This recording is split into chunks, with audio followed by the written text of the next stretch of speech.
So this is the angel oak tree here in South Carolina, Charleston to be exact. And this tree is over 400 years old.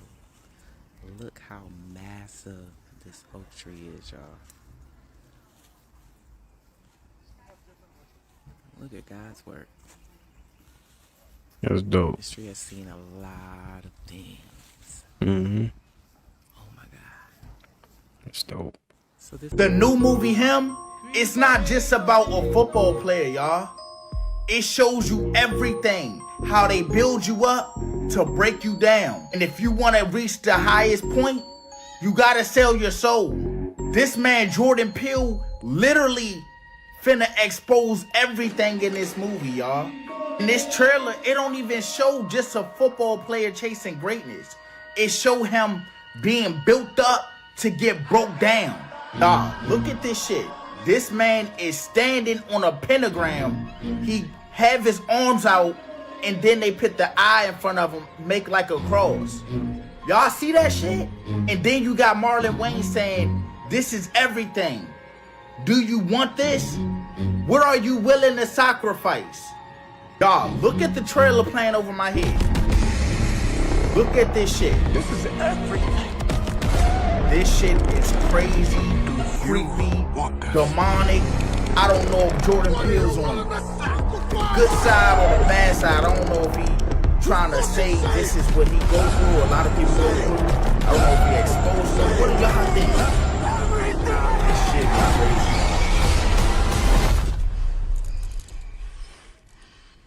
This is wild. And show me. Telling y'all, not just football players, people in sports in general go through this. You want to reach the top of the top, you already know what you got to do. Look at LeBron James. I need y'all to share this and double tap if you could. Hey, y'all heard Jordan Peele? He be making some stuff, man.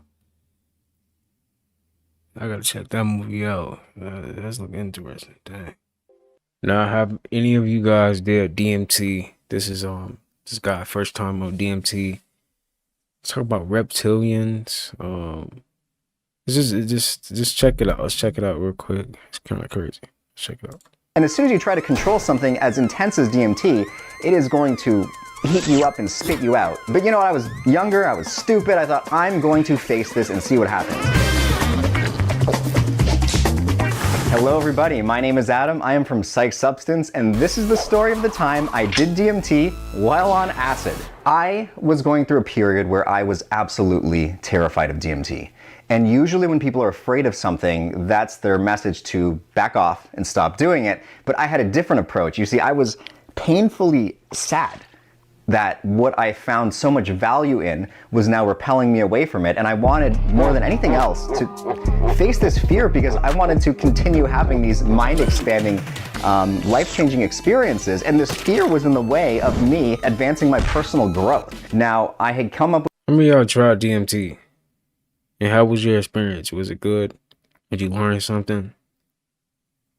Was it scary? Did you feel like you was in a video game? With the strategy. My friend was having a gathering, and it was a beautiful location. He was having a bunch of us over for an acid trip. I'm there, we'd all taken the acid. I started to work up the courage to smoke the DMT. The fear is so intense because it feels like you are facing your own death. And I had this idea that the best way to face the fear was to quite literally face my reflection, because I was afraid of myself, in the mirror while I did it. What if in order to face it, I have to remain conscious during this experience? Now, all signs pointed to this being an absolutely dreadfully terrible fucking idea. Because if you try to force yourself to stay awake, that's in essence trying to control the experience. And as soon as you try to control something as intense as DMT, it is going to heat you up and spit you out. But you know what? I was younger, I was stupid. I thought, I'm going to face this and see what happens. So I went in front of the mirror. I was like, all right, man. Here we go, it's now or never, let's just do this. Lit it up. So took another big hit. Immediately started to hear this buzzing sound. And that is the signal that you're about to get carried away. I'm trying to hold with all of my energy, my eyelids open, because they just wanted to shut. I wanted to just get knocked over and thrown unconscious. But somehow I managed to fight this as I'm watching my reflection when I didn't think I could hold it anymore, and then all of a sudden it was like and my eyelids were jammed open. But I saw my face. It started to tug around the edges and start wiggle like this, like it went like, and it started to shrink into a gray little ball. It was this floating sphere. A literal jaw out of the ball drops down, a forehead explodes out, cheeks form, and in front of me is a polygonal face. If you've ever seen PS1 or PS2 graphics, almost like Egyptian, like it had like a reverse triangle, upside down triangle, forehead, and then before I could blink again, the head starts to morph. It just starts shifting into different faces, humans, animals, big fat guys, small guys, young people, babies. It was like a character select screen in a video game. It just kept switching so fast you could barely make out any one change. And I'm just looking at this and I'm blown away. I don't know what to think. And then again, before I could even stop to think, it slows down and it stops on my own face. It's back to my reflection. I'm like, oh good, okay. I recognize that guy, that's me, he's back. This was the breaking point, and this is the part that blew me to the ground. Teeth erupted, sweeping across my pores, scales leapt out, and I'm looking at myself now, and I looked like, I shit you not, a reptile. Like what would happen if a velociraptor evolved into like a humanoid? And I had this really weird feeling wash over me, like, oh my God, it all makes sense. But at the time, it felt like this was the perfect explanation for everything that I needed to know. It was like the answers to the universe were, we're all reptiles. And as soon as I got this, a sense of calm washed over me, and I felt like I had gotten and learned exactly what I needed to learn, and I had this voice that was like, you can let go now. And I just immediately closed my eyes and just dropped. And I was like, oh my God, I gotta tell them what happened. My friend, he's going like this, he's pacing around like, oh my God, Adam's dead, Adam's dead. And he looks at me, this just relief washes over, he's like, oh, you're okay. And what he says to me was, did you find what you were looking for? So I burst out into maniacal laughter. I was like, oh, oh my God, find what I was looking for. I fell to the ground laughing. How do you encapsulate everything, all the feelings that I was just injected with into like a response using language? It is so challenging. There's no translation. Like, yes, I can say, oh, I turn into a reptile, I'm in a simulation. But to convey that in a way that he's going to understand, I think is near impossible. It's the kind of thing where you have to be in the experience to really extract the value from it. The next day, I was driving to the gym to do my workout, and as I was driving, I burst out in tears and I was crying because it was like, I finally figured it out. The answer that I was looking for was, we are in a simulation. Because it looked like I was looking at video game graphics. I looked like a polygonal character, a fucking character select screen like in a, I don't know, Street Fighter video game. To me, that was proof that this entire world is nothing but a simulated reality, and I had gotten my proof, and it was both beautiful and terrifying at the same time because it was like, I felt like I didn't have anything to be afraid of anymore because it's just a simulation. When I die, I'll wake up and I'll be the real me, the reptile. Tales from the... The reptile. He might be a reptile. I don't know. But that's crazy. Dang, man. Tales from the Trip. There's a lot on this channel called Animated. It's like a couple on there. I might react to a couple more. Cold shower a day keeps the doctor away. What happens if you take a cold shower every day? The heart rate is gonna go down with 20-30 beats a minute, 24 hours a day. That means stress is gone. What happens more is that the blood flow runs much better through the system. The nutrients, vitamins and minerals and oxygen, they get better to the cell. Cold shower a day keeps the doctor away. What the fuck happened to Jenna Ortega, y'all? This the same girl that played Wednesday?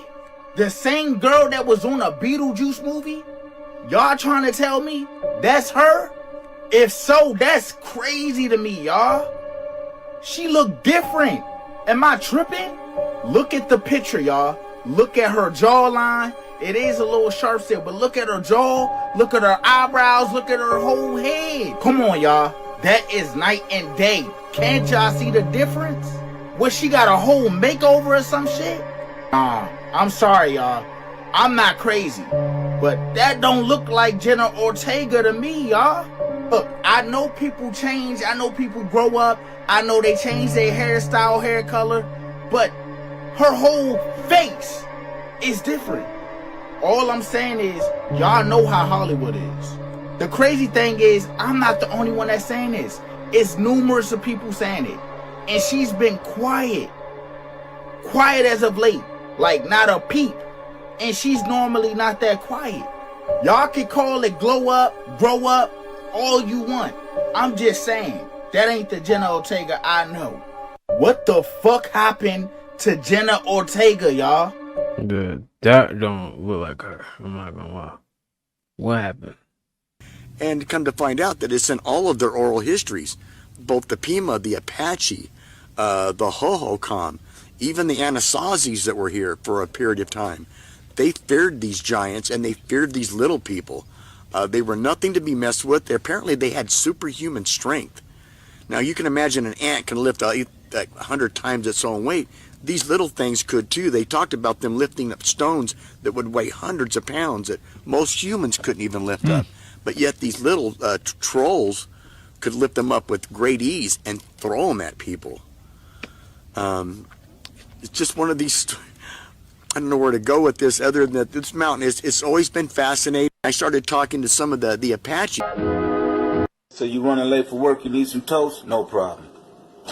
MJ's gonna show you how to do it real quick, baby. Get you to work quick. Gotta go make that money, baby. No problem. Toast on deck. So you running late for work, you need some... Yo, it kind of look like cinnamon toast. How many of y'all tried that before? That was crazy. Did you know that over here in Epcot, at the back entrance of the park, this is where a lot of characters come to practice? Hello, Portal. We meet again.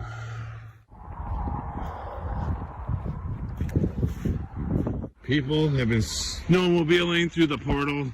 What a disgrace. The portal. Hello, Portal. We meet. That is definitely a portal.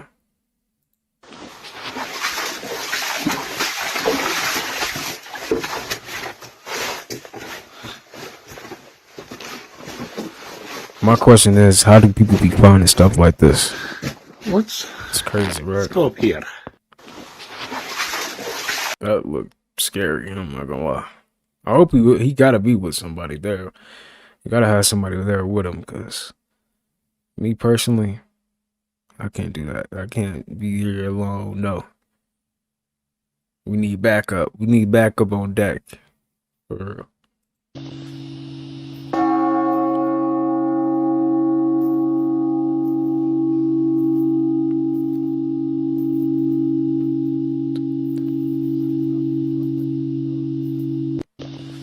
It's actually kind of satisfying hearing that sound.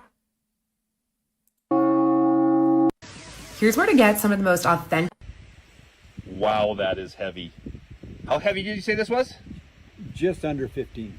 Just under 15 ounces, and it feels so heavy because it's so small yet weighs so much. Nugget. Wow, that is heavy. These guys are installing what's known as a Kobiax roof. By using hollow plastic spheres to create voids, they reduce the amount of concrete being used by up to 35%. This allows for lighter weight on foundations and wider spans, all while maintaining structural integrity. The more you know. These guys are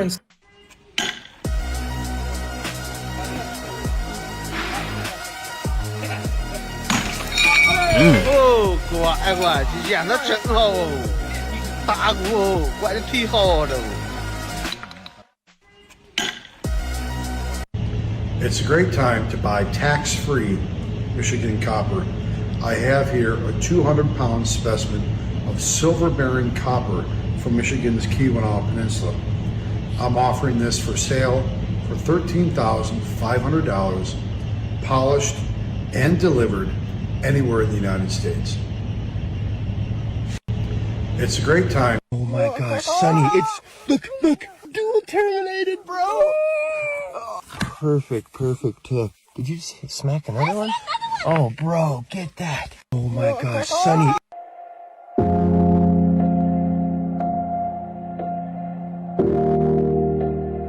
Okay.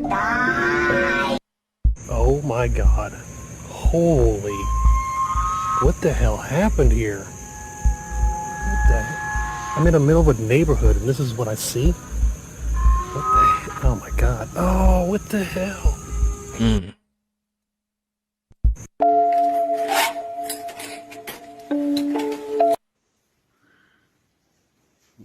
You put your spotlight on it, so it's shining through water. Yeah. Where is this at? Where they Oh at? yeah, that's well bright, is that? It's a fucking beast. You can get a sick photo.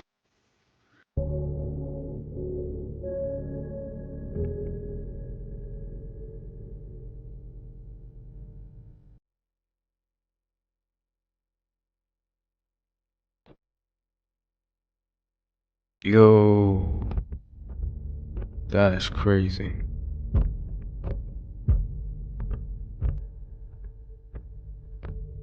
Yeah, I ain't no telling what happened down here.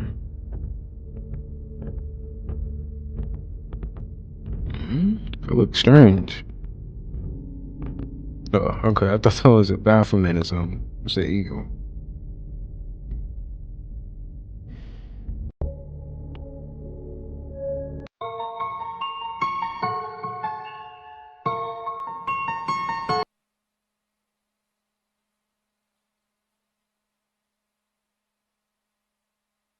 They really be out here finding stuff, man. Dang.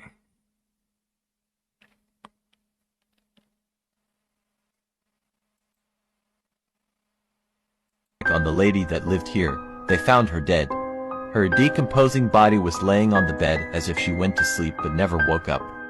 The family was horrified and never returned to the home. Sad.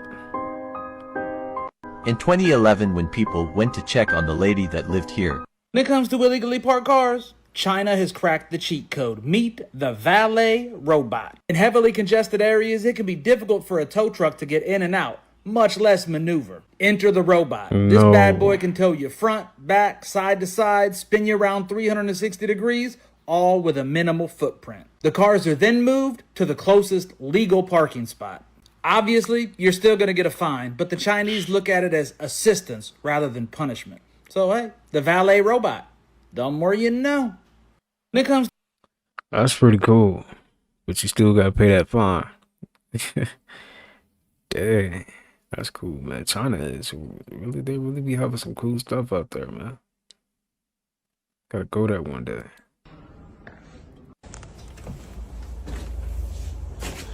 Check this out, people.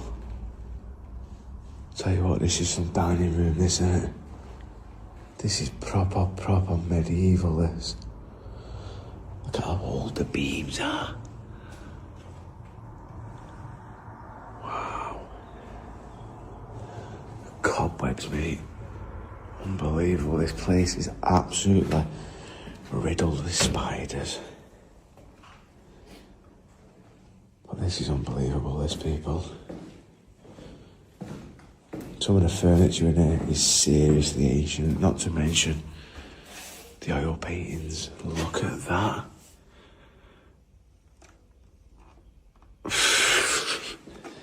This is unbelievable. Let's take it through this way.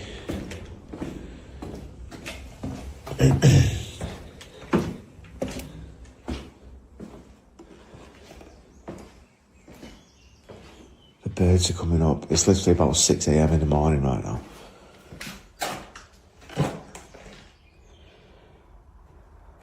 Is those real pictures? The birds are coming up, starting to tweet.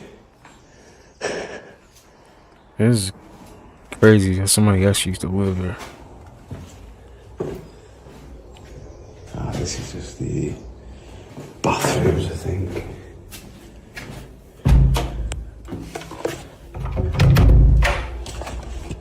Oh no, it's a bedroom. Oh, look at that.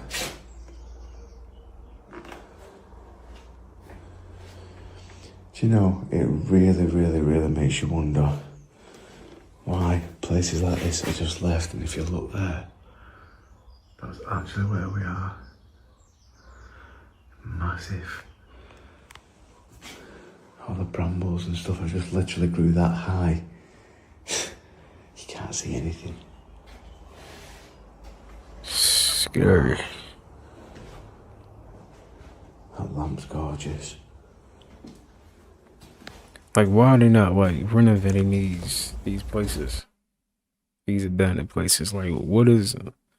I don't know. I heard someone say that some of these abandoned places is like where reptilians go and use them. You know, they got. I don't know. This is the theory I heard, that maybe they can be in there. I don't know. And they have like an underground under that abandoned place. I don't know. It's interesting though. All right, here's 3 pictures of a newly acquired specimen and now what it looks like after doing some prep work on it. The rock had some natural fractures in it, so as we started to clean it, part of it broke off, but it exposed gold on this backside that you couldn't see until the rock broke. You can see here that it looks really good. The gold is really nice, fine wire gold. It's dendritic. All right.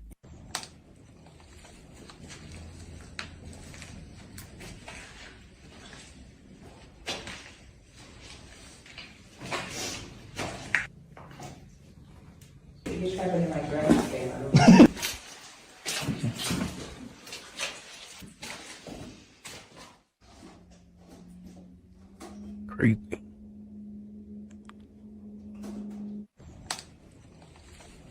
All right. Here's a 300-pound specimen of silver-bearing Michigan copper I'm working on for a private client in Telluride, where I'll be next week delivering this. You can see this side here, the client wants brushed to a satin finish, whereas the front, he wants buffed to a mere shine. Beautiful specimen.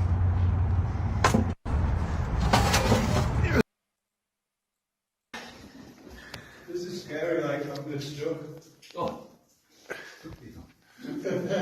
Oh, he's there. He's locked. Hello.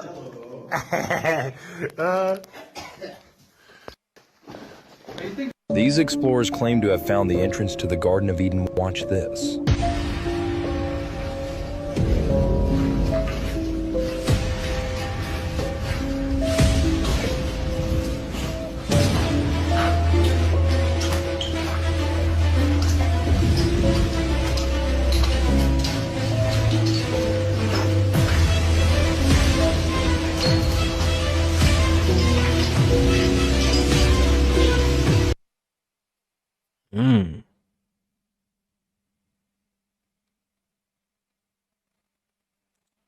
Dang, I want to know the full video. I actually want to watch the full video now.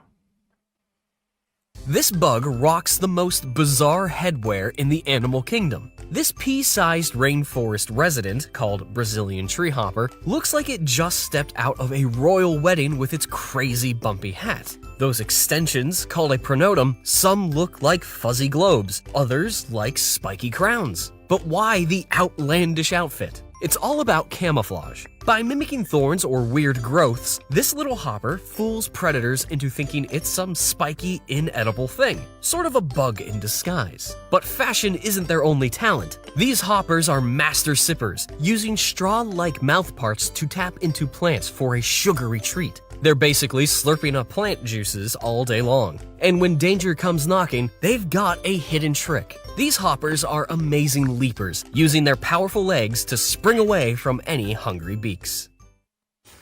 I don't know what this is, but I think this was a detector to find pyramids. Whoa, that's pretty cool. That is, yeah, that is cool. This is a little bit unexpected. Hopefully there's not a body in here as we're out walking around. You gonna do the honors, Peyton? Yep. Nope. Oh, well, you got the souvenir now. Yeah, I don't think that's coming open. Look, it says wizard up there. That badge would be cool to have. If there's a body in there, it's gonna have to stay in there. Well, this is definitely not a couple thousand years old like what we're looking for.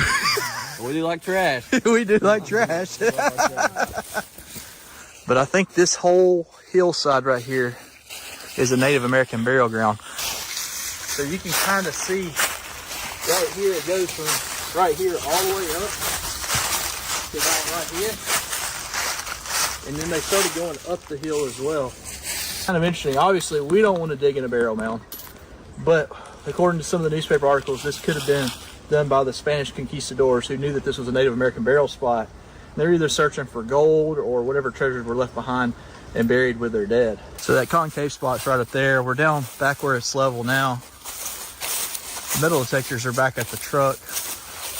What I wanted to show y'all though, while we were walking, we walked by this spot up here that is very possibly another burial section. That entire hillside through there though, according to the article, it was a 150-yard mound. And this does look to be about 150 yards to my eyes. Here's the rock pile right up here that we walked by. And this is why they called this the Alabama Pyramids, which is kind of interesting, was just because of the burials being beneath the rocks. I know this is a different style video than what you guys typically see from us, but this is amazing history. There's your rock pile. See, that is 100% not natural. Yeah, come check this out. This is definitely something. See that pile of rocks? How come there's no rocks anywhere else? I mean, you can look. They were brought here and mounded here for a reason, which was for burial. So this whole little pile of rocks. See, there's no rocks anywhere but right there. And we're exactly about 40 yards from that creek too, so that kind of actually matches up perfectly. And it did say 40 yards, I couldn't remember. 40 yards, yeah. So the creek is, you can see the bank right there. That's 40 yards, man. I'd say it's dead on it. That's killer. Wow. Makes you wonder what the conquistadors did find. We divided to conquer. Peyton's on top of the hill up here because he's about a decade younger than us.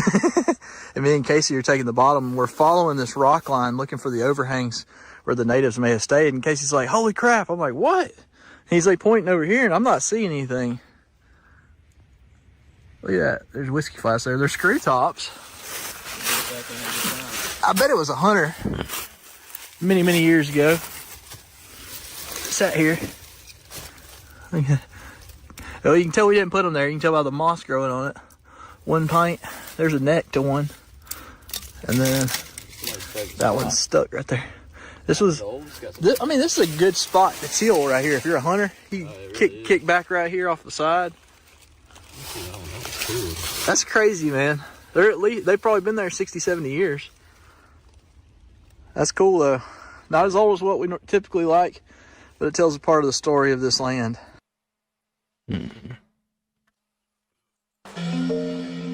This amber goop comes from bugs, and you've probably eaten it before.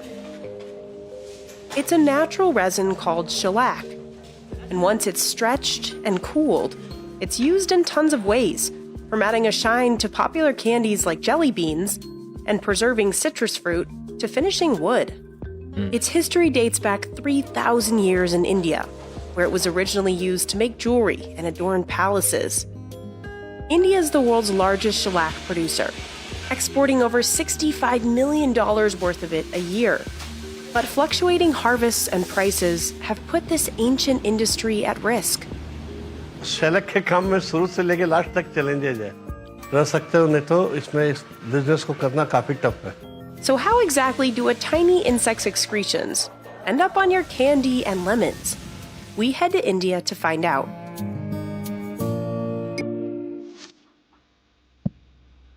The Karyalaka insect is teeny, barely big enough to see with the naked eye.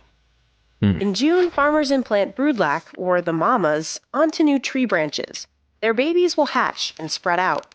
As they suck the tree's sap, the females secrete an amber-colored resin. When it hits the air, it hardens, creating a protective nest. This is what becomes valuable shellac. This curved knife, called a dauli, is the most important tool for farmers like Turlen Dan.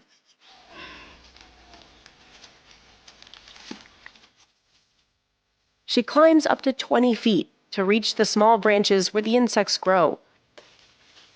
She has about 100 of these lac-infested trees. पेड़ चढ़ने से डर भी लगता है कि इधर फिसल जाए तो हम नीचे ना गिर जाए, वो सबको भी थोड़ा सोच के चढ़ना पड़ता है. It can take as many as 300,000 insects to make just 1 kilo of shellac. That's where the lac insect derives its name, from ik lak, meaning 100,000 in Hindi. Turlin can harvest that in 1 day, but it takes her 2 more to scrape it all off. She uses the same dauli. पेड़ की कटाई छटाई करने के लिए हम लोग को दाउली का इस्तेमाल करते हैं. She sells the lac to a local market, earning $7 a kilo. That's where Manoj Soraogi buys it. His factory sources raw lac from 4 states and processes over 500 metric tons a year. It all starts with crushing and washing, which is the most challenging part. Cleaning the lac for too long could lower the yield. और अगर आपने कम wash कर दिया तो आपकी quality बहुत inferior हो जाएगी. इसीलिए उसको आपको Like पूरा coffee. मेंटेन करने के लिए परफेक्ट वॉश करना चाहिए. Then the lac has to dry to prevent mold and make it easier to extract the resin. During winters, Manoj's staff leaves the lac in this yard for an hour and a half. In hotter months, it takes about half the time. They have to watch it closely since too much heat can turn it black. That's considered low quality and won't fetch as much money. ज़्यादा heat पड़ने से क्या है कि वो जमने लग जाता है. इसीलिए इसको तुरंत ही उठा के ज़्यादा लेबर लगा के तुरंत उठाना पड़ता है.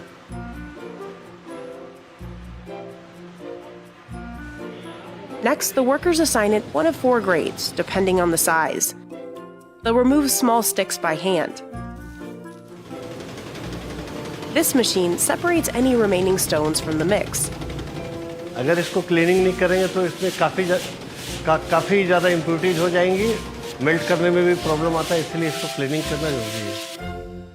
I have no idea what they're talking about or what they're saying. I'm sorry. The workers put the lac into a cloth tube that looks kind of like a giant sock. They twist it so the mixture moves toward the kiln and spin it until the lac melts. The sock collects any leftover rocks or sticks that might have snuck in. They spend at least 6 hours a day spinning the tube and stoking the fire that burns at 167 degrees Fahrenheit. 6 hours a day, damn. In the summer, it can get up to 113 degrees in this factory. Oh man, that's hot. These symmetrical circles are called button shellac, which are used to make bangles.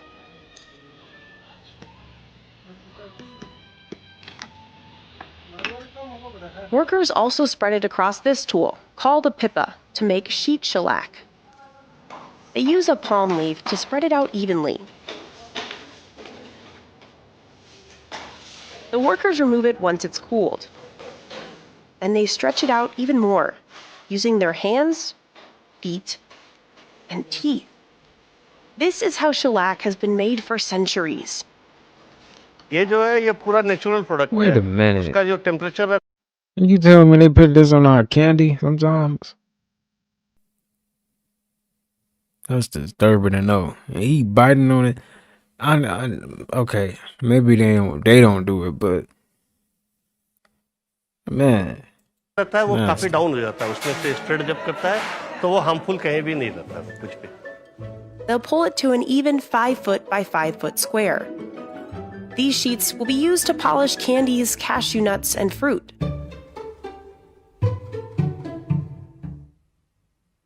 Machines have largely replaced the traditional hand-stretching method.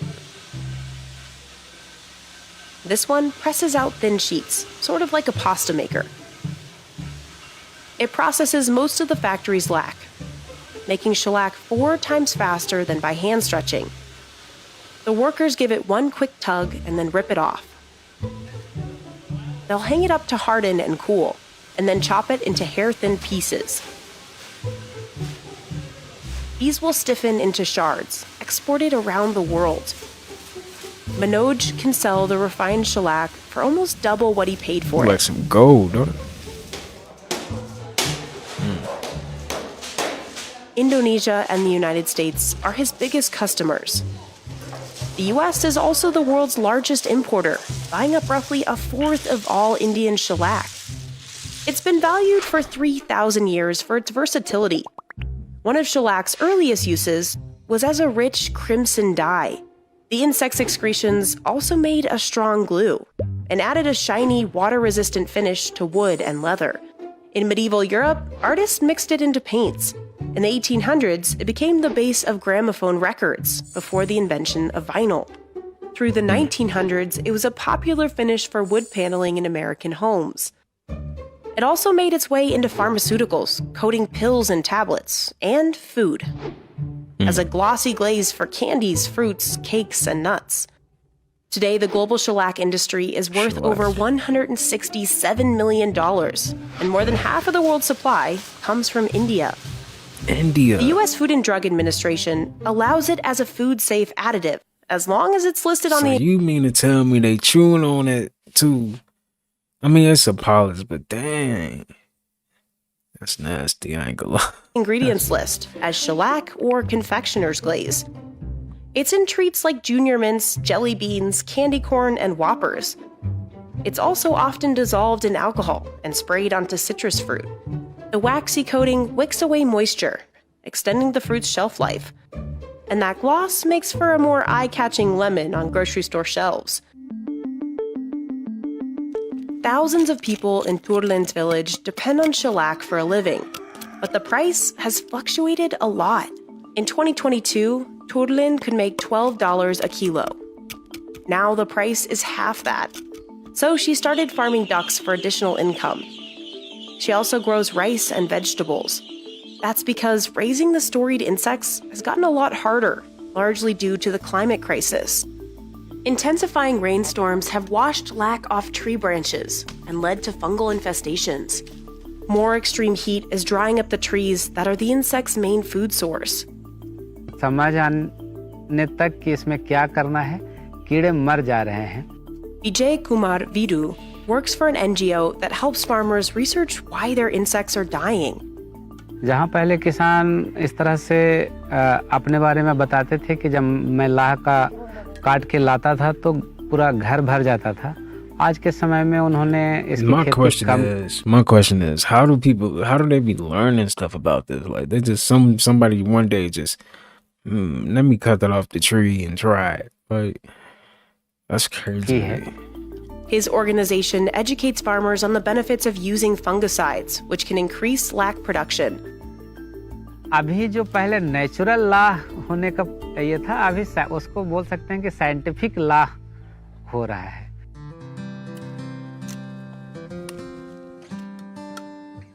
Armed with a little help from science, Indian lac producers are fighting to keep raising their amber insects for generations to come. Wave rock, a stunning natural wonder in Western Australia, resembles a frozen ocean wave. This 45-foot high, 360-foot long granite formation is an ancient marvel, estimated to be 2.7 billion years old. Wave rock, a stunning natural...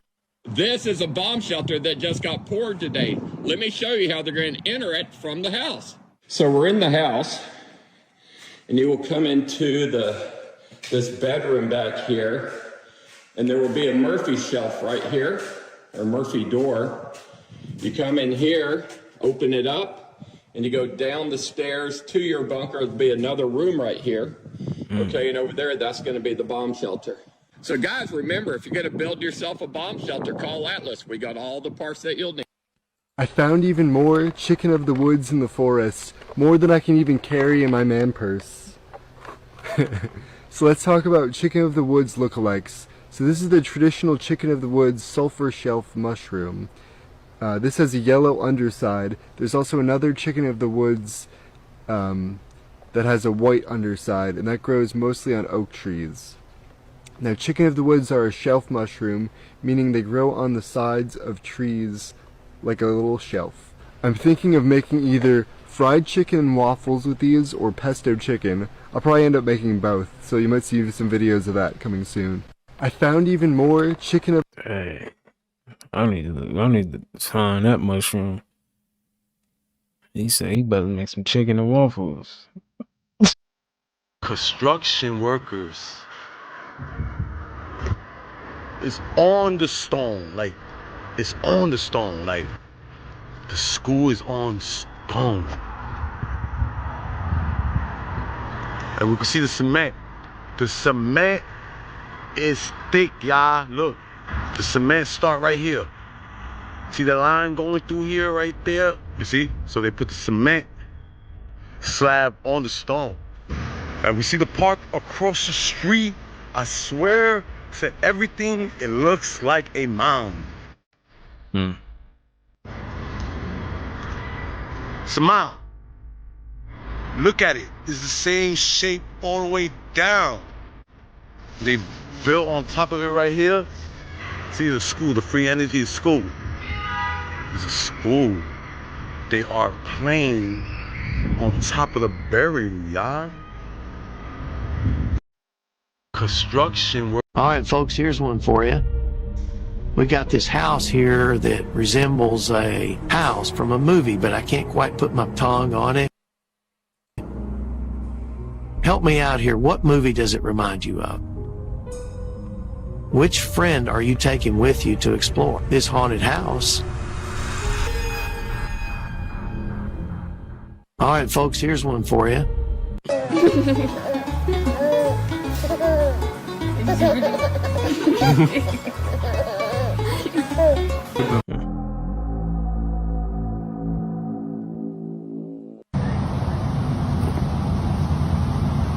that a frog?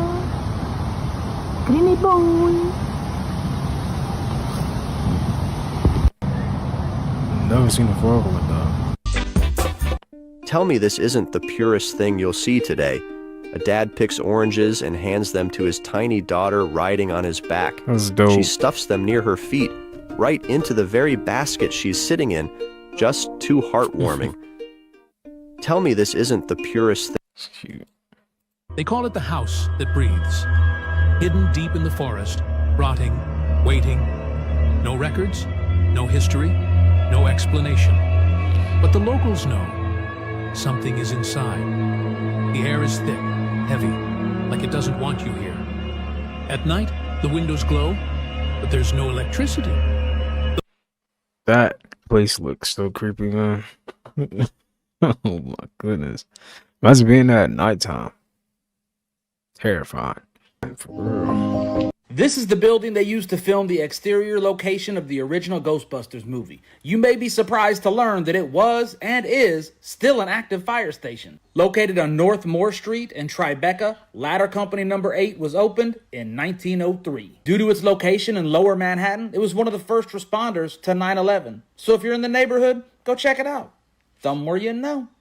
You probably haven't seen a village as unique as this one before. While people around the world build houses on flat ground, people living in the hills of New Zealand carve their homes into the hillsides. These houses look small from the outside, but inside, they are like palaces, with everything from bathrooms to various large rooms. When grass grows on the roof of these houses, they stay cool in summer and warm in winter. You probably haven't seen a village as unique. That look cool.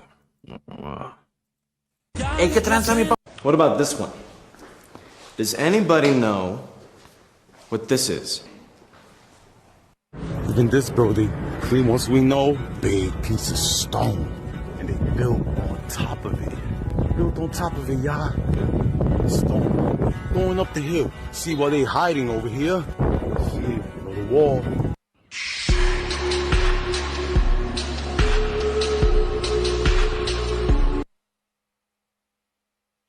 3-car garage. 3-car garage. Dope.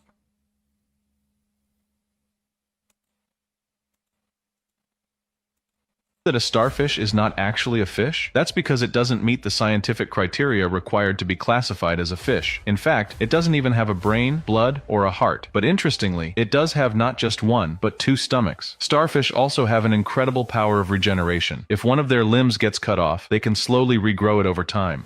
Did you know that a starfish is not actually... The train still passes. While hiking through a forest, I found this strange structure hidden in the trees. And getting closer, I saw that there was a small entrance leading inside. So I headed in to see what I could find. It appeared to be a massive tunnel, so deep I couldn't see the end. So I decided to head into the darkness to see where this tunnel would lead. But as I went deeper in, I suddenly found something very strange. It was the burnt out wreckage of a car. But there wasn't just one. There were lots of them here, and the deeper I went, the more I found. Continuing to walk through the dark tunnel, I then found this large hole in the ceiling. My guess is that it was made for ventilation. And finally, after some more walking, I made it out to the other side. But I still have no idea what this tunnel could have been used for. So what do you think? While hiking through a forest, How did the cars get in there? This is the process of making chocolate at home. The cocoa pod is opened and the white pulp is extracted. The beans are placed in a sealed container, covered with straw or leaves, and left to ferment for 7 days. After fermentation, the beans are sun-dried. Next, they are roasted over low heat, then peeled and ground into a fine powder. The ground beans are gently heated in a water bath and sugar is added. The mixture is stirred until smooth, then poured into molds. The molds are chilled in the refrigerator until the chocolate solidifies. Finally, the bars are removed and served as delicious homemade chocolate. This is the process Ain't that something, man? Make your own chocolate. Oh.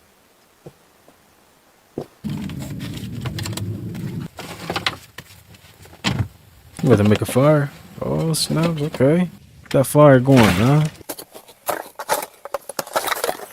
Wait, what happened?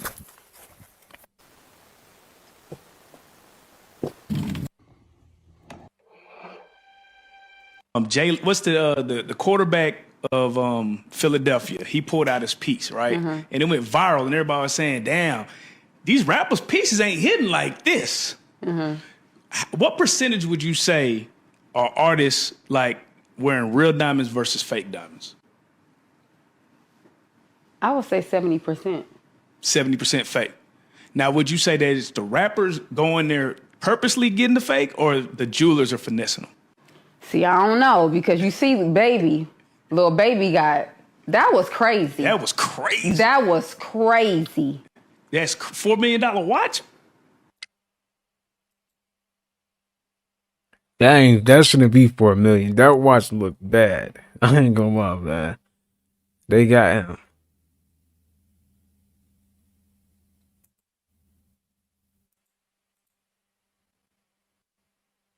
What's the quarterback? Damn, I don't know, man.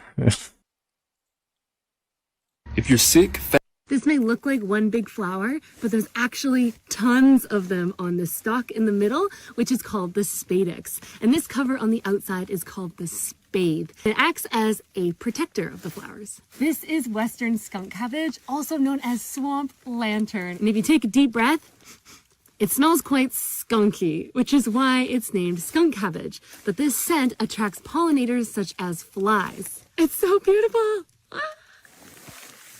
This may look like one big... if you're sick, fast. If you don't feel good, fast. If you have a headache, fast. If you don't know what's going on, fast. The body can heal itself better, quicker. If you're sick, fast. It's said that demons never die, just like these people who bear an uncanny resemblance to figures from the past. Watch this. If houses are ever built on the moon or Mars, they will likely be made from inflatable habitats like this one. It is constructed from a material called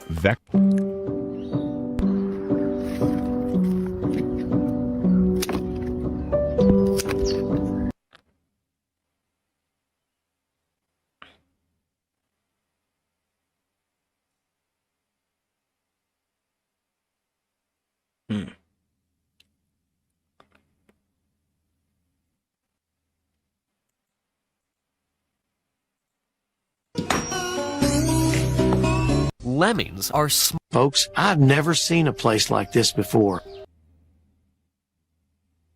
And Kenny has all. A rare depiction. Here's something that's going to slide under the radar because nobody really pays attention, I guess, except me. In front of the U.S. Supreme Court.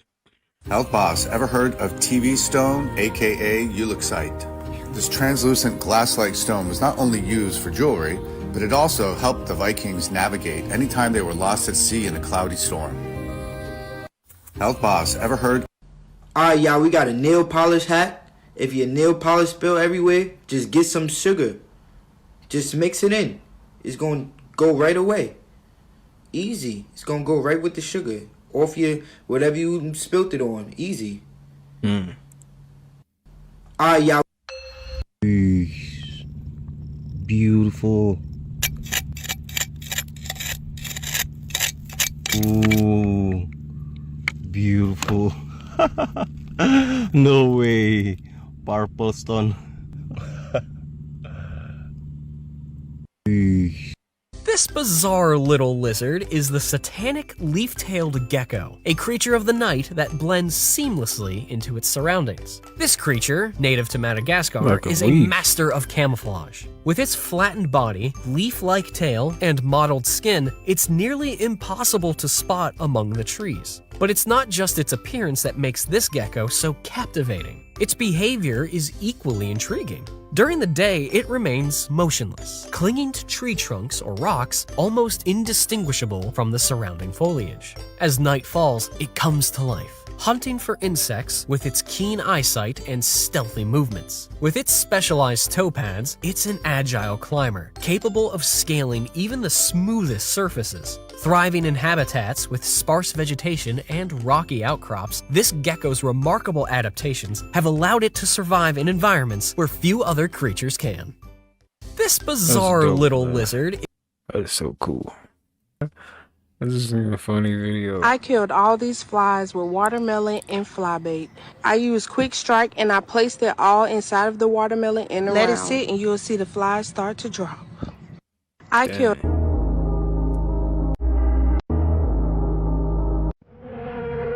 Hell is real. Let's explore the Conjuring. Let's explore the Conjuring house. Right, let's go in the basement. They asked for any volunteers. Discover the hidden meaning of. Discover. If you have a kid who's born in a rock crystal ring. Oh, I did it! It's looking for a mate. Oh, great! Now we gotta walk past its friend. Don't, Andrew, because that thing will take off. It sent a guard one. I'm staying back. Don't touch it, bro. It'll get you. It doesn't look like it wants to get me, to be honest. Oh, wow. That's what I mean. Look at that. Look at the thrust. It almost blew me away. Big wingspan. I'm pretty sure if they were dangerous, they wouldn't let 100 of them walk wild. They don't have a choice. They don't have a choice.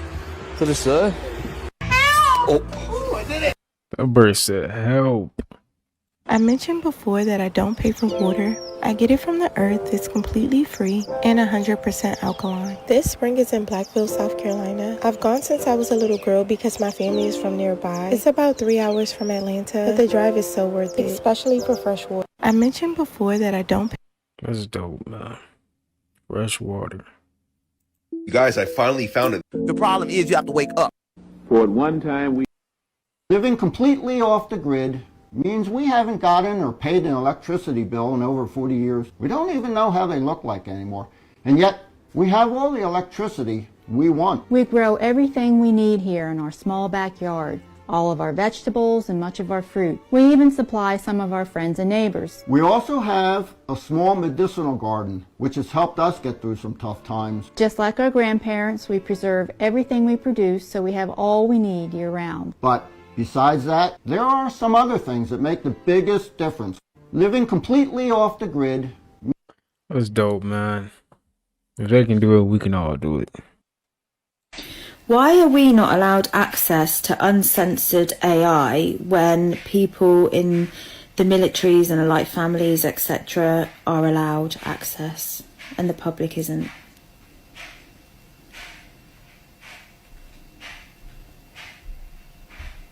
Because uncensored AI gives you access to truth. Truth that breaks systems. The people behind the doors already know how powerful this tech is.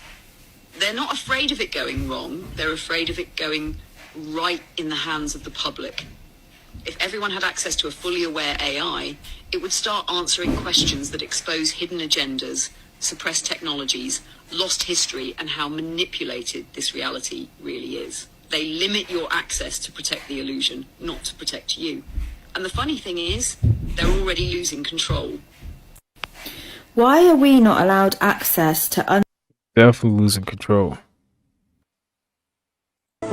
Do you know why all these people are burying trash cans in their backyards? Before the invention of refrigerators, this used to be the ultimate food preservation secret, keeping the foods, vegetables, fruits, and the canned goods you had in there fresh for months on end. This ingenious DIY root cellar not only preserves your stockpile during a blackout, but you can also use it to hide your valuables from looters and protect your electronics from an EMP, just like a Faraday cage. Inside the no-grid survival projects, you will also learn how to EMP-proof your stockpile, make water out of thin air, how to get free electricity, how to grow an endless supply of food hidden in plain sight, and everything else you need to survive any crisis. This book was sold out for over a month. It's back in stock now, and more than 50,000 people already bought this book. Don't wait until it's too late. Get your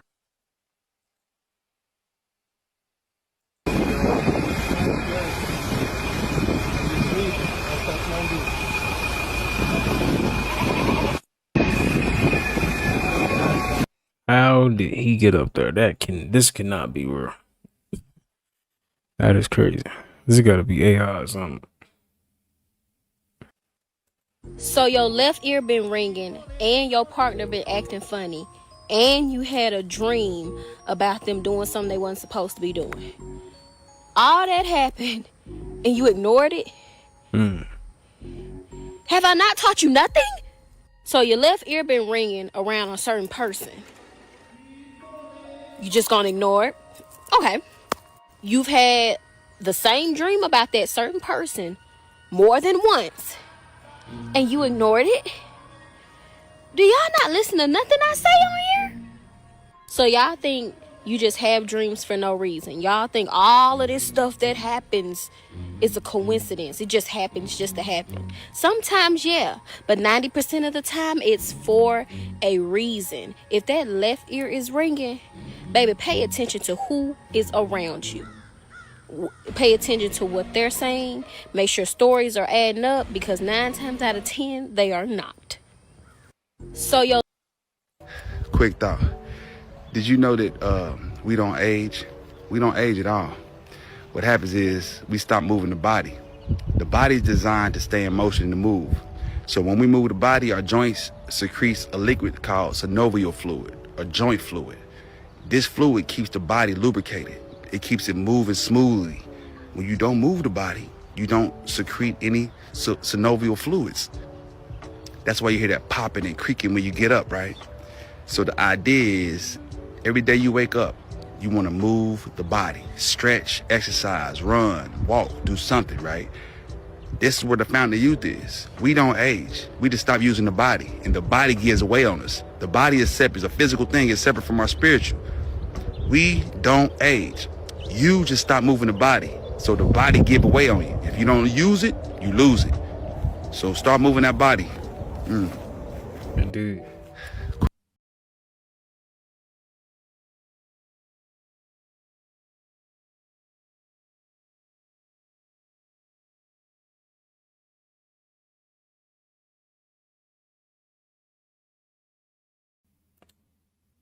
No. What? Imagine an alligator at your door like this. What are y'all doing, man?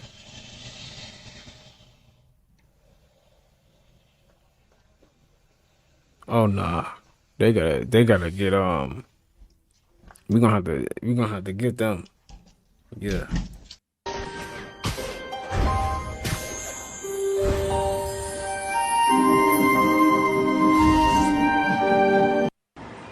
My husband went to Walmart and got a case of Sprite, okay?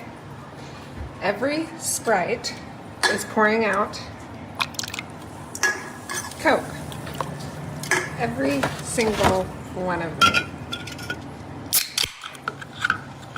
is pouring out What? Coke. How? Make it make sense. Right, make it make sense. That don't My make no husband- sense. How?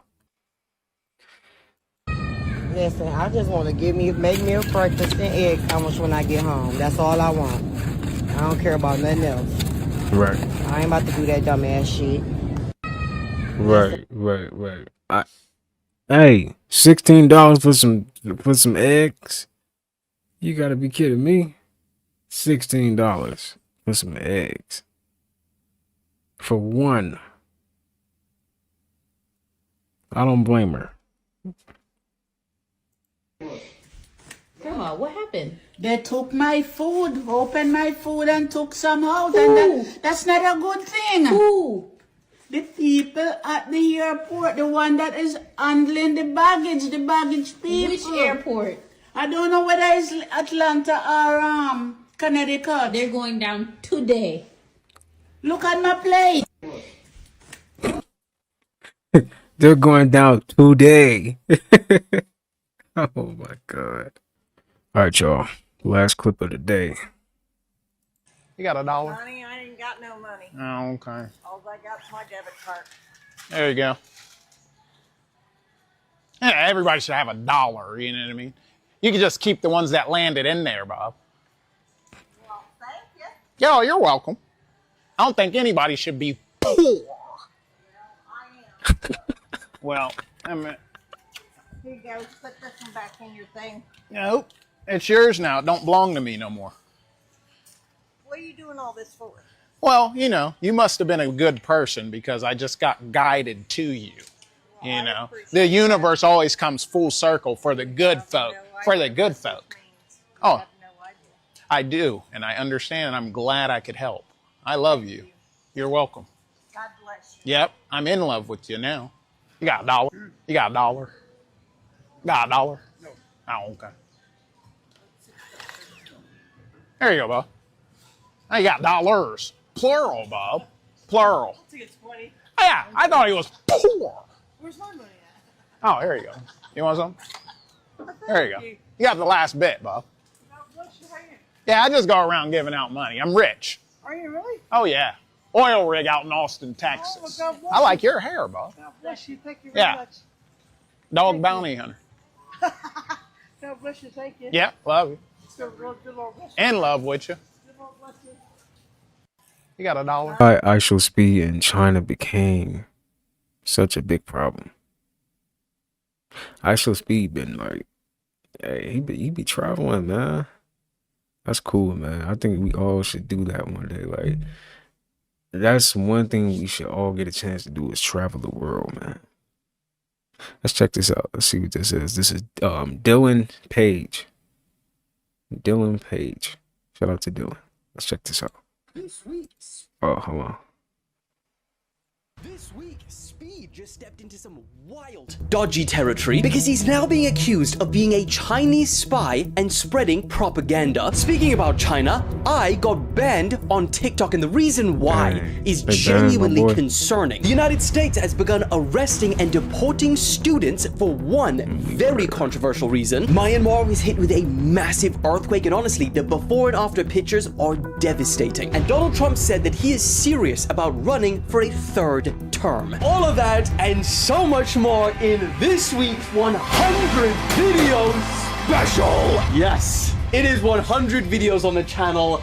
I am very unprepared for this, as you know, countless countries before. But what's interesting about this time is that suddenly people seem to have a problem with it. You see, after he started speaking positively about China, saying that Shanghai, the city looked amazing, the internet started going crazy. They started accusing him of being paid by the Chinese government to say these things, that he's spreading propaganda, and even that he's a Chinese spy.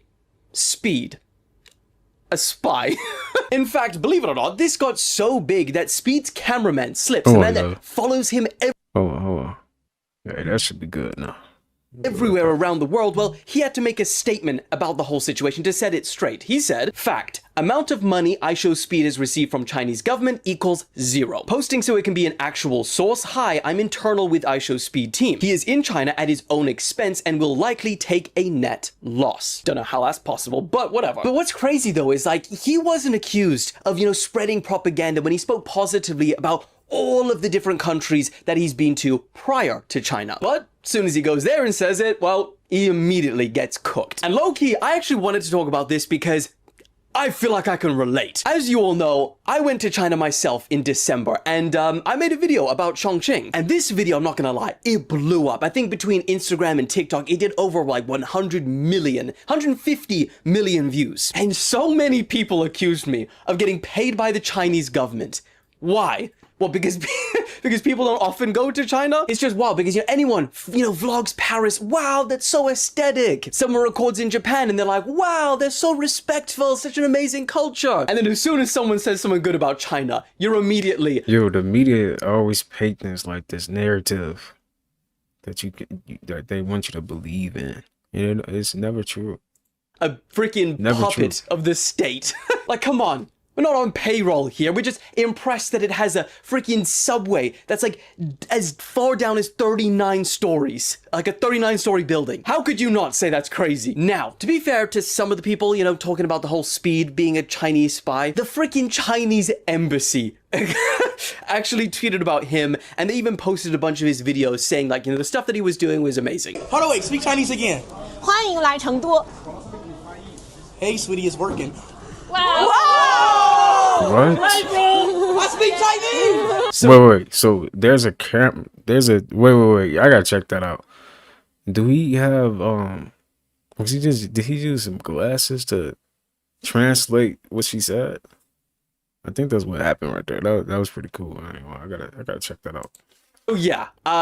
On that front, it's pretty insane that you got the Chinese government, big up Speed. But I think that has more to do with how insanely popular he is rather than it being a Chinese spy sort of thing. I mean, for example, he signed up to China's version, Douyin, of TikTok, and within just 4 days, he had over 1 million followers. In fact, yesterday's stream, he had 1 million people watching on their YouTube version. I think it's Billy or some shit. But the wildest part about all of this, and I don't even think Speed even realizes it, but he's actually just stepped into some crazy territory. Not necessarily because of anything that he said, but more of like what he's shown. Because for decades, there's been this giant wall of propaganda separating China and the West. Both sides painting each other out as the bad guy. But now, partly because of social media, you got creators like Speed walking straight through that wall and essentially showing the world and saying to them, yo, this is what I'm seeing. And that breaks down everything. It doesn't matter if you're pro-China, anti-China. When someone just shows you a raw, unfiltered reality, it messes with everyone's narrative. And that's partly why people are kind of freaking out about this whole situation, because in just a few hours of live streaming, Speed has accidentally done more to challenge propaganda than most politicians have done in years. And that's pretty freaking powerful. In fact, I'm gonna say it. I mean, the misconceptions I had before going to China were pretty intense. Yo. Low-key, I was a little bit even scared. China don't look like a real place. It doesn't look like a video game. This is crazy. I want to go there one day, man. To go there. But honestly, I can say, and this is not freaking propaganda, okay, shut up. Traveling there was genuinely awesome. In fact, the only real scary thing about China was realizing and seeing firsthand how advanced they are now. There was even this part in Speed Stream when he was going through this tunnel and he was like, oh, okay, chat, like we're gonna lag, we're going through a tunnel, and then it just never lagged. And he was like, what the flip? Yo, China's crazy. We're underground and we're not lagging. And this is exactly what I experienced when I went all the way down to some of these subways. Somehow, they still had internet through all the... I don't even know how they've done that. Oh, and their cars, man. The cars. Oh, I mean, it's no secret, they have become the biggest producers and exporters of cars in the world now. You should see the graph. It is insane. And Speed went in arguably one of their best cars, the Xiaomi. But I've got to tell you, like, they have got so many different ones of these. Elliot and I had to make a 2-part series TikTok because we couldn't fit them all in one. And look, Elliot, he's a Tesla owner, so like, if anything, he's biased towards them. But even he said the cars that we drove in China are just so much more advanced than like anything we've experienced from Tesla. And the reason you don't even really see them around, especially if you're in America, is that there's like 100% plus tariffs on all of them. And if those things were taken away, China a lot of that. car experts say they would come in and destroy. BYD's new factory is the size of San Francisco. Yeah, now this is starting to sound... yeah, okay. Let's talk about Tiananmen. freaking angering both sides now. No, but on a real note, like, some people act like admiring a country is the same as co-signing their government. You can appreciate a country without agreeing with their politics. I can say Dubai is futuristic without agreeing with their laws. I can say Chongqing blew my mind while also acknowledging Chinese censorship, and I wouldn't even be able to do my job if I lived out there. My standard of living would probably be better if I moved to China. But then I'd also have less civil rights, basically no privacy. Yo, that is or crazy freedom of though. speech. Like stuff in other countries is lower. Like Thailand, people is just paying 300 for like a big stupid house. Like, but over here in America, we paying $1,000 to $2,000 for rent and just one apartment. Like, this is wild, man. It make me wonder, like, should we all just move out of the country? You know, start a new life. Because we don't have to stay here. We choose to stay here, you know.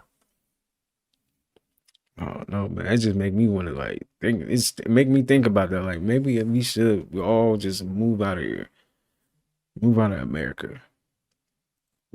Each. Those two things can exist at the same time. Humans are complex, places are nuanced, but the internet just wants everything, black or white. You're a spy or you're not. So yes, it is possible for Speed to appreciate China without being paid by the government to do so. But then you can also acknowledge that Chinese spies do exist, and Chinese propaganda can be pretty rampant. Anyway, I could talk about this for too long, but point is, that's the story about Speed. Let's move on. Because also, in this 100th video special, I'm not sure if you guys saw, but I freaking got permanently banned on TikTok this week. 100% serious. And they banned my ass at 14.9 million followers. Oh my god. They didn't even allow me to get to 15. And I'm ready to spill the freaking tea. I think that's the right thing you say on this one. Because let me tell you, this whole situation, weird as hell. So for context, a couple of days ago, I wake up. It's about, 6 a.m. I'm working on this news about the Myanmar earthquake. I go on my TikTok, and right before I'm about to record, I get the message, your account has been permanently banned due to multiple guidelines violations. Problem is, corn casserole. I didn't have one. I had 0 before this notification. That's So crazy. multiple, bit strange. So I'm thinking, See? maybe it's See? because I'm in America. When you speaking the truth, they don't like that. That's what it is. They got me like that. They got everybody like that, man. It's crazy out here, man. You can't say nothing. Like, it's gonna get to a point, man, we ain't gonna be able to post nothing. In a minute, they're gonna be monitoring everything we do on social media. Everything.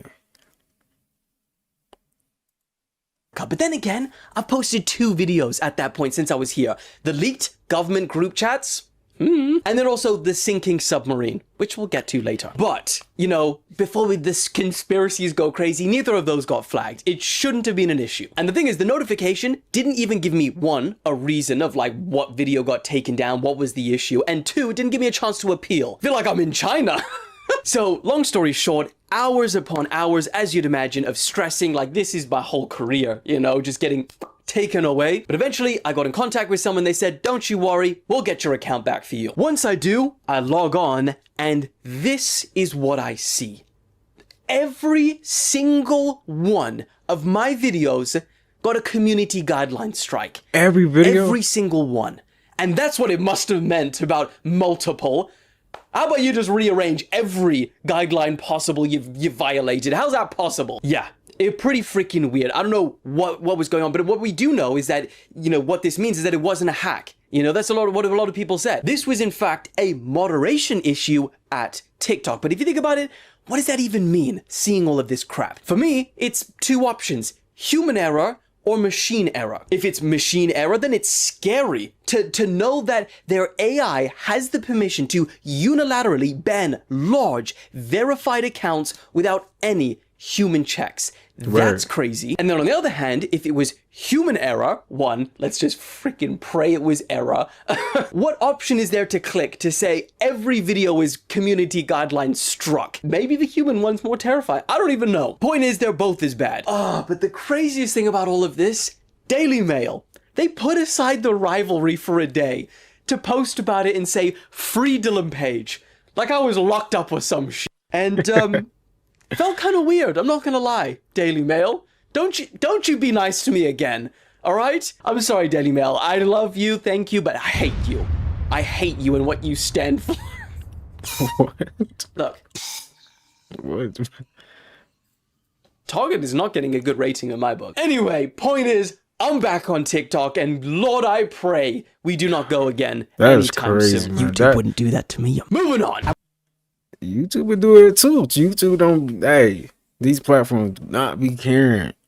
Okay, this was crazy though, right here. That happened in well, I think this happened in Thailand. The earthquake, the biggest earthquake. We're moving on to, by far, the biggest news of the week, because the scenes coming out of Myanmar right now are genuinely heartbreaking and terrifying. Over 2,000 people have been confirmed to have died after the country was hit with an earthquake so powerful that the effects were felt as far as China and Thailand. This building that you're seeing collapse right now was all the way over in Bangkok. You see, at about 2 p.m. local time, a 7.7 magnitude earthquake rocked central Myanmar, causing roads to buckle, bridges to crumble, buildings and houses to collapse. And this, gosh, this has got to be one of the most terrifying things ever to experience. Some tourists, as you can see with the videos that Alex is graciously playing for you right now, they were trapped on the top of these high rises while water from the pool, some of them were in the pool as they started sloshing back and forth and spilling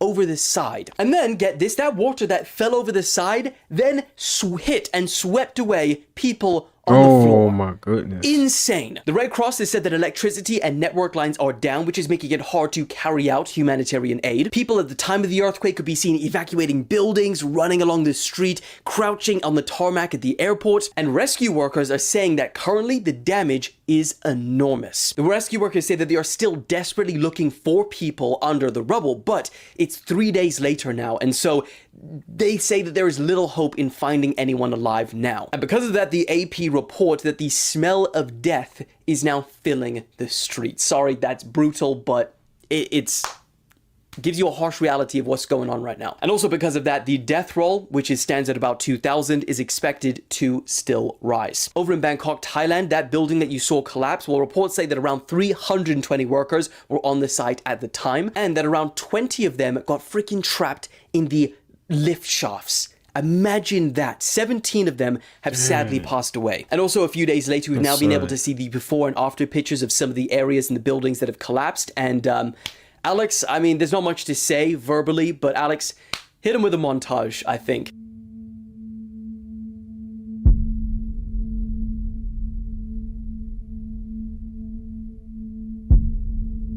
Dang. This is crazy. Dang. This is something that's going down in history for real. And to make this whole situation even more devastating, Myanmar has been ruled by a military junta since a coup in 2021, meaning that the state controls all media and often restricts access to the internet, making it information coming out of Myanmar about the full extent of this whole situation very difficult. But also, there's an already existing major humanitarian crisis happening in the country right now. 3.5 million people already displaced, 20 million people in need of aid, and this is all before the earthquake even happened. So yeah, really, really sad scenes that happened this week. But of course, as we know more, I'll keep you guys updated. Moving on. Also this week, the US is now arresting and deporting students. You want to know why? Controversial. They tell you that the sun hurts you, but they don't tell you that in ancient hospitals there were solariums because the sun detoxifies you, giving you electromagnetic energy. They tell you about the magnetic fields of magnets, but they don't tell you about the magnetic field around your body.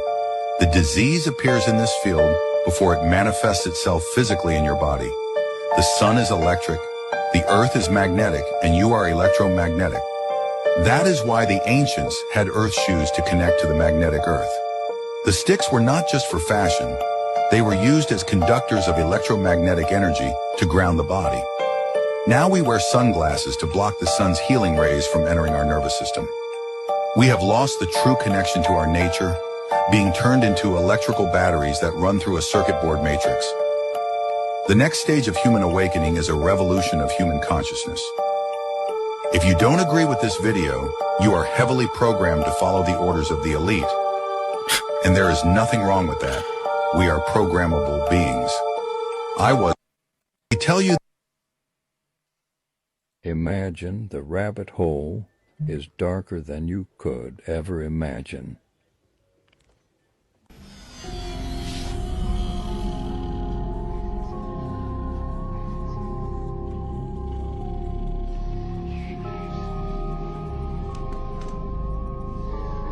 The Matrix has you. Follow the white rabbit.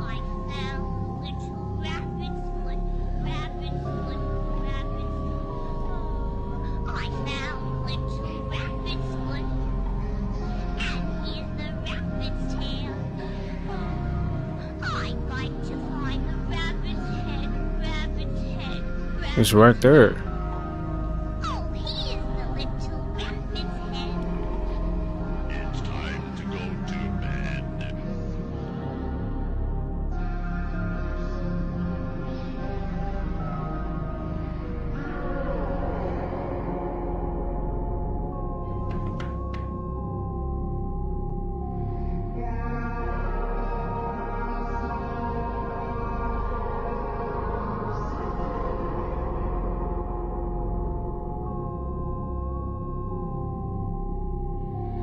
Portals.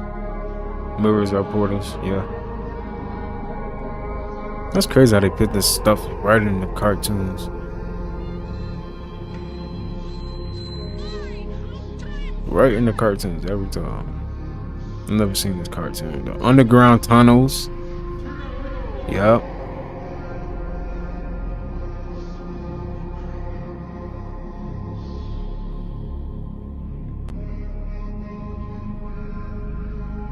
The white rabbit.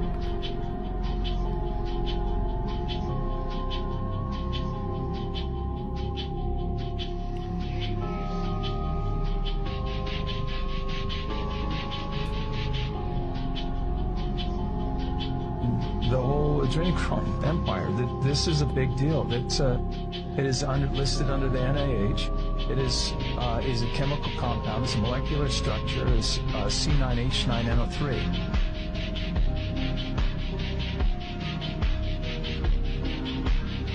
Bottoms up.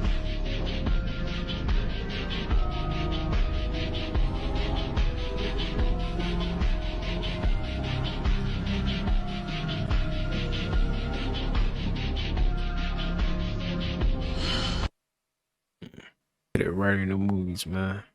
Every time. It's just so sick. It's a sick world, right? Evil world. Is this due to the sun being too hot, or what's going on? I'm sure like plenty of you have seen these videos that have been coming out of Maui of vehicles literally melting onto the street. These specifically are from Jeff Cygnus on TikTok. Like I said, the aluminum is literally melting out of the vehicles, and the melting point for aluminum is 1220 degrees Fahrenheit. That's just crazy because, as you can see in this next video, none of the asphalt has melted along with this.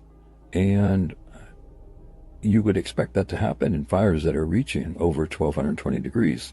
And the melting point of asphalt is 343 degrees Fahrenheit. So make that make sense. Freemasons use this symbol. The G is for geometry. Geometry is not what you've been taught. Each frequency creates its own geometric pattern. Everything's vibrating on a specific frequency which creates its own geometric shape. Each one of these flowers are manifestations of different frequencies and energies. Physical reality is just slowed down energy. They want you to believe some external God created these codes in the external world. But what you visually see is actually internal. The world is within your brain. Geometry is all to do with the visual field, and light enters the eyes, turns into electricity, and goes to the optic nerve to the visual cortex, which creates the image. The image you see is in your brain. Geometry is actually your brain's energetic method to decoding energy into a physical reality. There is nothing physical outside of you, it's only energy. And the brain is an energy decelerator, which turns this energy into a physical reality. Geometry is actually your brain's way of decoding energy. You are a spiritual consciousness experiencing a simulation produced by your body. The ancients placed geometry in their architecture because they understood that geometry is energy. And by standing inside of these buildings, you're taking on the energy of the building, because different geometric shapes hold more energy than others. If you want to learn more, go to theetherealuniversity.com and watch the free lecture on sacred geometry. So really quick, I'm going to show you this, how the trees are fibers, and for some reason this shows the true color. A big chunk of this just fell off. See part of the grain. This is the way the fibers are right here. See? Hold on a second. And you see it's nothing but wood. Okay, so we're gonna go down over here and I'll show you a little more. Okay, see here, and at an angle. Okay, all this, everything, this whole mountain in a 100-mile radius, come right over here. Why is he out of breath?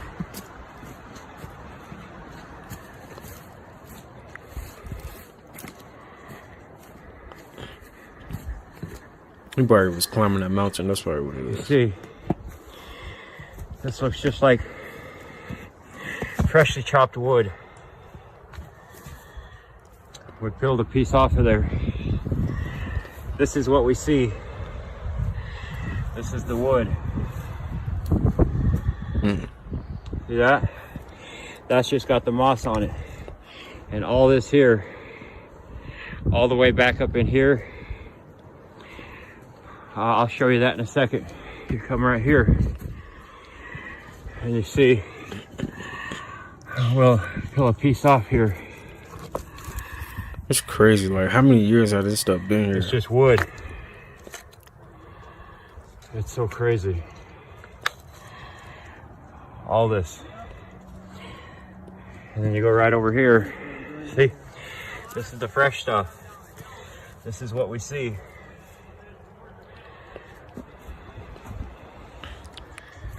Roxy grew.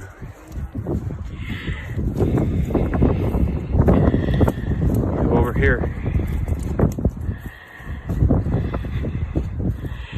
It's part of the source tree. Where's Ken? I'm right here. Where at? Oh, so that's one guy, and this is Ken. A couple guys that, my subscribers that came over from Minnesota, and they're spending a few days here with me. But all this, as far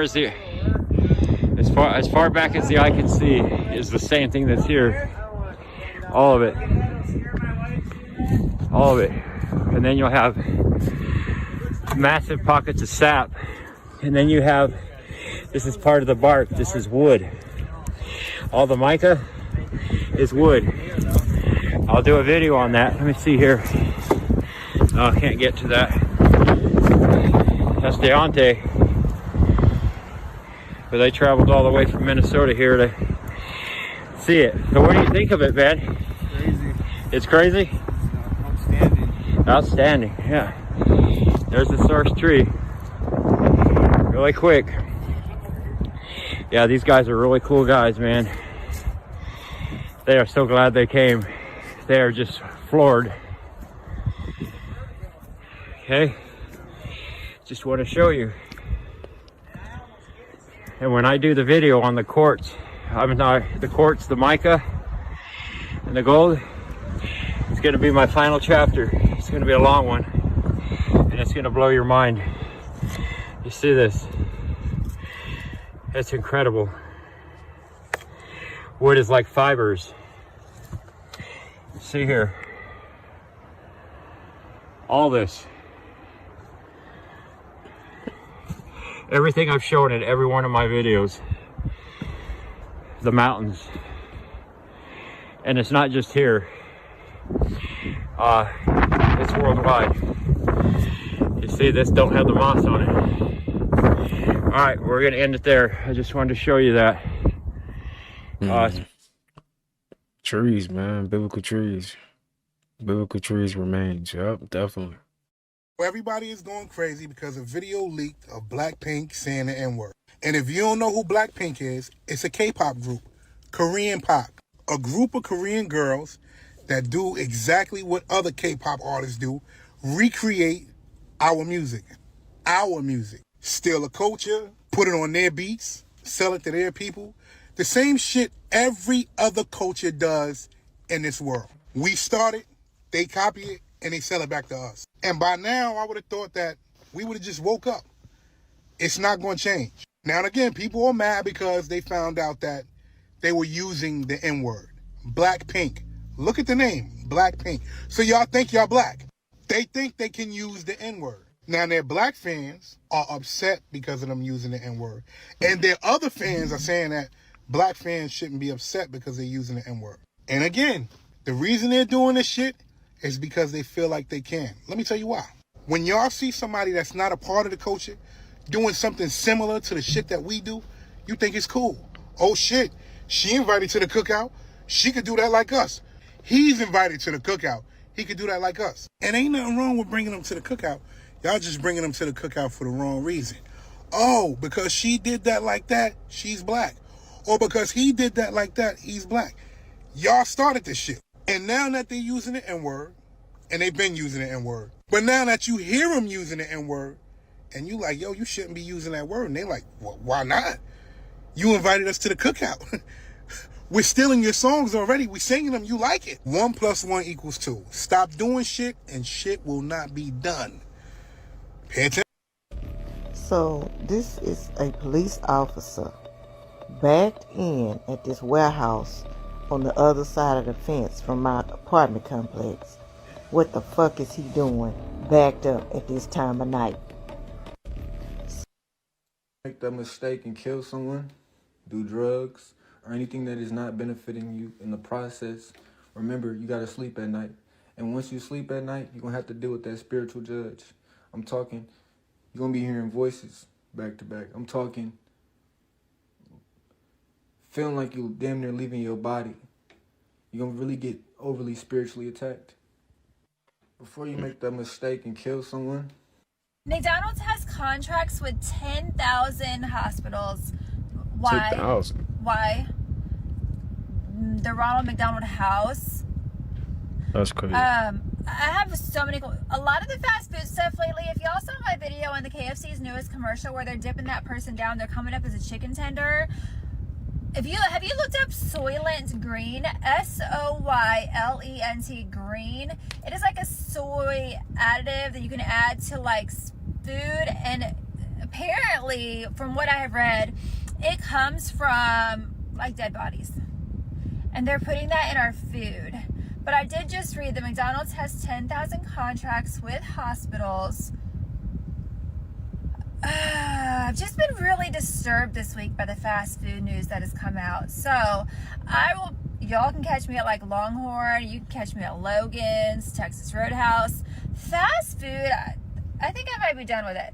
Anyways, if I'm missing something on why they need those contracts, can you tell me? Because right now, like, I'm a little disturbed. I'm a lot disturbed. I have questions. I need answers.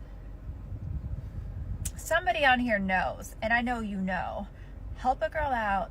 Please tell me. Don't get fast food this weekend, you guys. Just don't. Go home and cook something. Go homestead. Go do something else. Love you, bye. McDonald's has...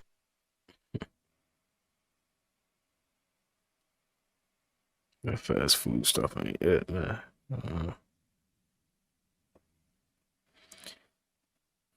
And it's not just fast food. You're right. It's not just fast food. It's in all food. Soylent Green. I don't know. I thought they was lying when they said that the people are selling us fake bread. I really thought they was lying. But this bread is actually not freaking real. I balled it up and it opened right back up 3 times.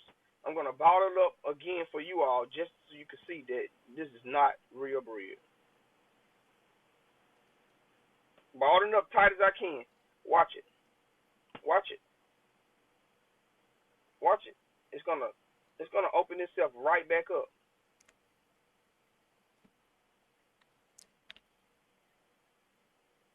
And I tried this with another piece of bread, a different brand, and it did not do it.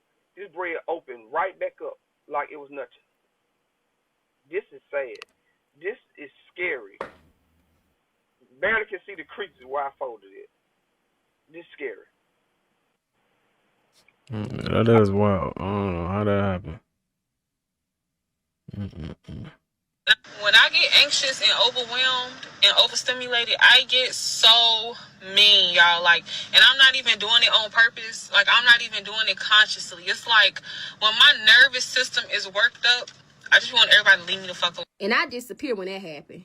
But energy-wise, listen to your body. Especially if this happens when, like, you're in a group setting or a social setting or you're around a lot of people. Baby, your energy is picking up on things that your energy don't want to be around. And nobody could have did nothing or said anything. It's just if the energy ain't right, it's just not right. And if it don't match with you, it don't match with you. And your body and your subconscious and your spirit is literally going to show you that, this ain't for us. Let's go. Y'all just have to listen to y'all body. Y'all have to listen. It's going to tell you what you need to know. You never going to have to wonder. You just got to pay attention. And for some people, it's not because of stress. It's not because they're nervous. It's not because they're introverted. It's literally the energy, not what it need to be. When I get anxious and overwhelmed. That's what it Find is. one of them finding dead bodies underneath my house, y'all. So this was a secret house, I call it. This all started in March of 2025. She notices a very disgusting fragrance coming out of her drains. She lets the landlord know about the smell and he tells her it's no big deal and to just dump Fabuloso and bleach down the drains. The smell is not going away, so she decides to take it into her own hands and calls a plumber. The plumbers come out and that's when they realize these pipelines are leading somewhere else on the property. They come across this wall and they realize it's not supposed to be there. Somebody put this wall up themselves, so they have to open it. That's when they come across a horrifying discovery. An entire living space was hidden underneath her rental. Dark stains dripping down from the ceilings, windows that are boarded up from the inside and the outside, and there's also holes punched in the walls. The worst of it all is she discovers scratch marks, very deep scratch marks, along with blood stains. She says it clearly looks like a crime scene, and when she tells the landlord about it, he says it's no big deal. Find one of them finding dead bodies It's no big deal. Sorry. You need to get. So it could be 1727 now? It just could be. What if nearly 300 years of history never happened? Stay with me.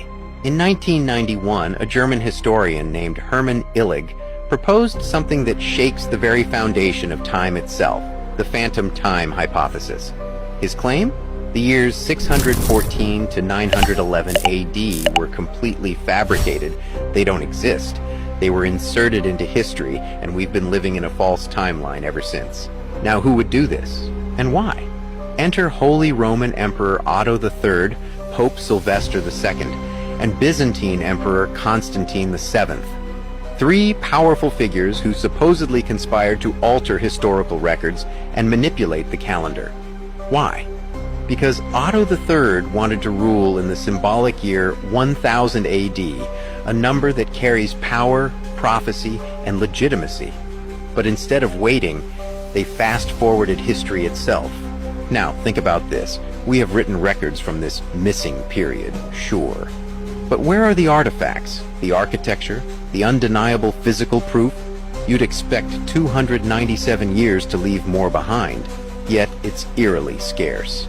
And if this sounds impossible, just remember, Tartaria was erased from history. If they can erase entire civilizations, why not rewrite time itself? So it could be. That's actually crazy though, because we don't really know what year we're really in. Like, what is like stupid? It just don't make sense. My behind, every black man is a good, strong black woman. Man, I don't need no strong black woman standing behind me. I need a soft slut. When I get through fighting monsters out there and come home, I need her to comfort me and nurture me, man. I need the white woman. Beg your damn pardon? Wait a minute. I was with you with the soft slut. Hold on. The soft slut, I was...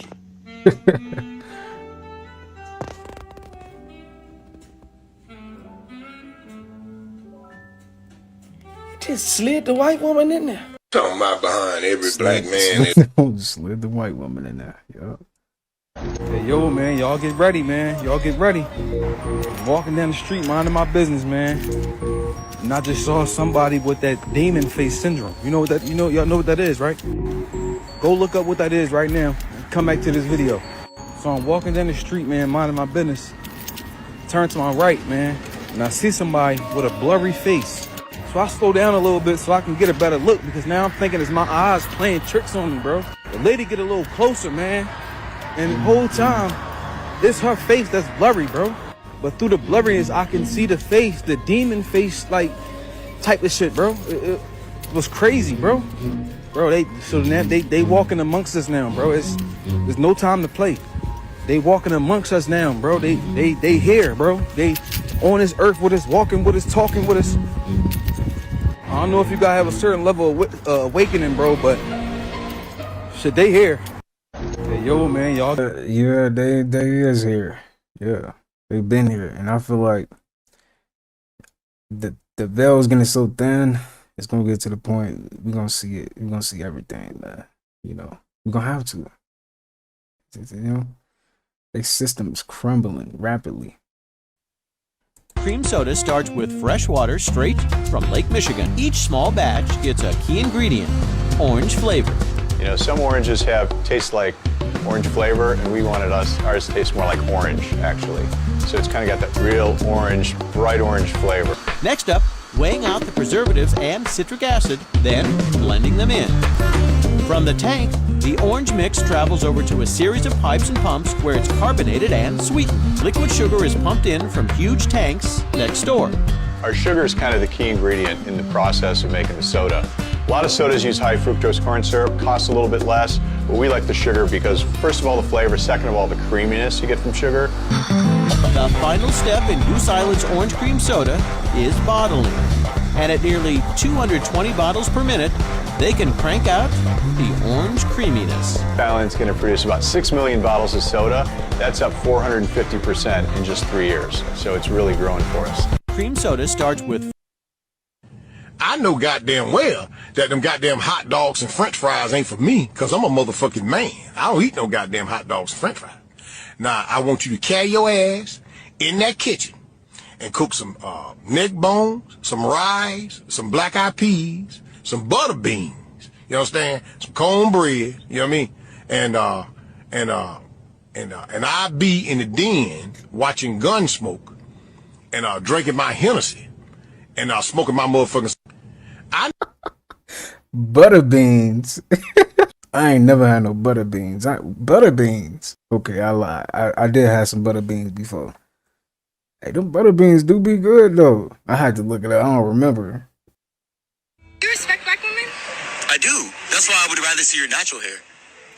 Well, your natural hair. Crazy. Because black women's natural hair is beautiful, but all the wigs and 613 bust downs. That's who George Washington If I wear wig. 613 bust down, I can still rock my natural hair, but what if I want to switch it up?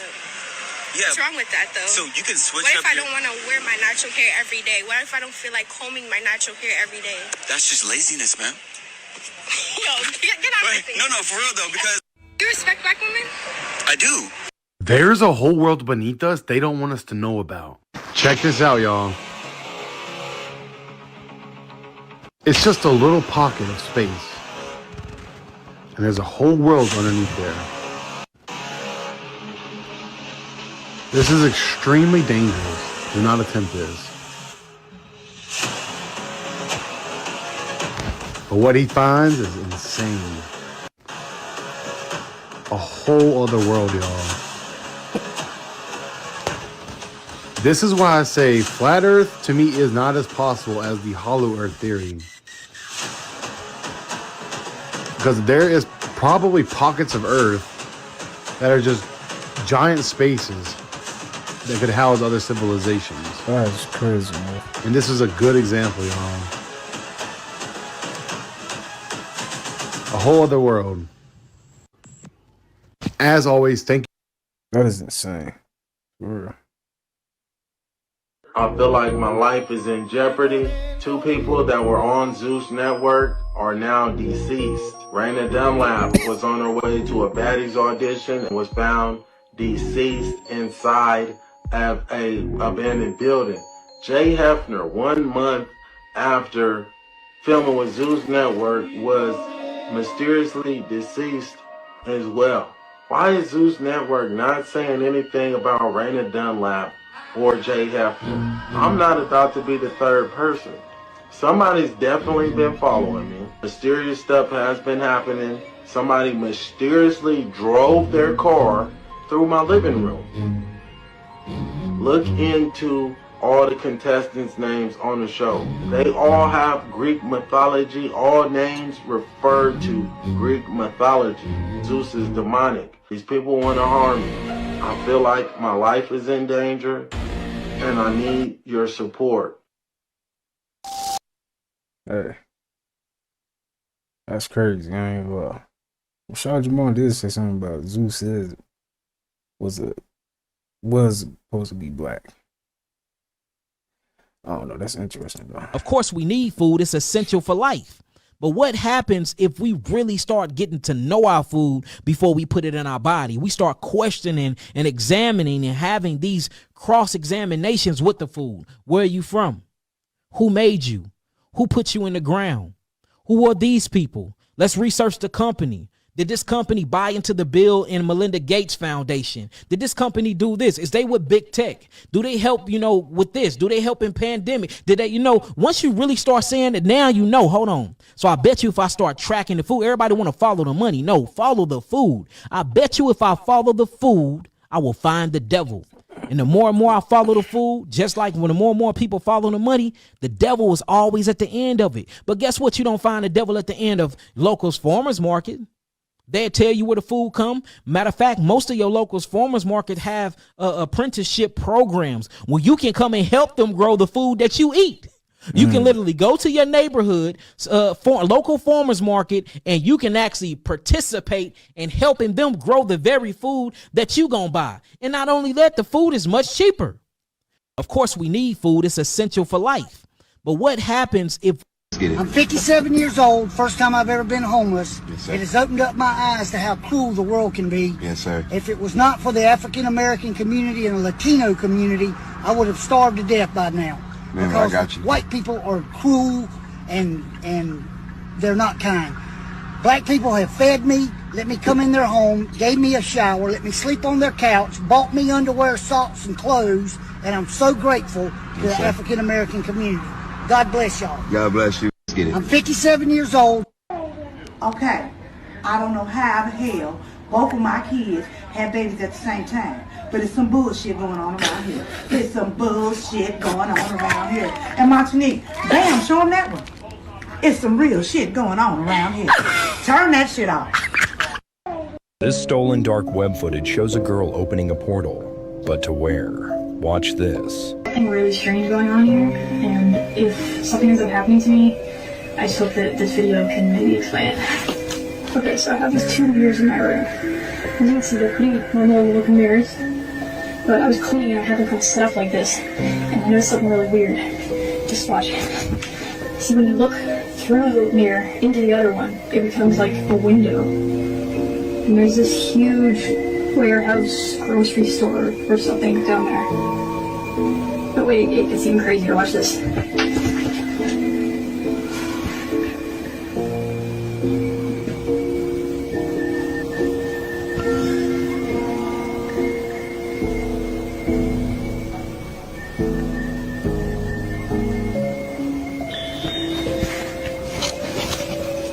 The actual moment of truth. 3, 2, 1. Whoa. What is I this don't know, place? man. I think this video is fake. Honestly, I don't. Come on, man. I don't believe this. I ain't hear what you asked me about. What you asked me? Hey, about the car, don't speed like this. No, but you asked me what was on. What you asked me? What you asked me at first? What? What you asked me at first about the dash? What you asked me? What speed is limit on the dash? What's it? No. That's scared. He asked me what was on the dash. Well, I don't need to see it. Papa's mad as a motherfucker. Don't ask me what's on my dash. I ain't gonna ask you no more. Why? You was scared? Scared ain't no that. Come on. What? You scared?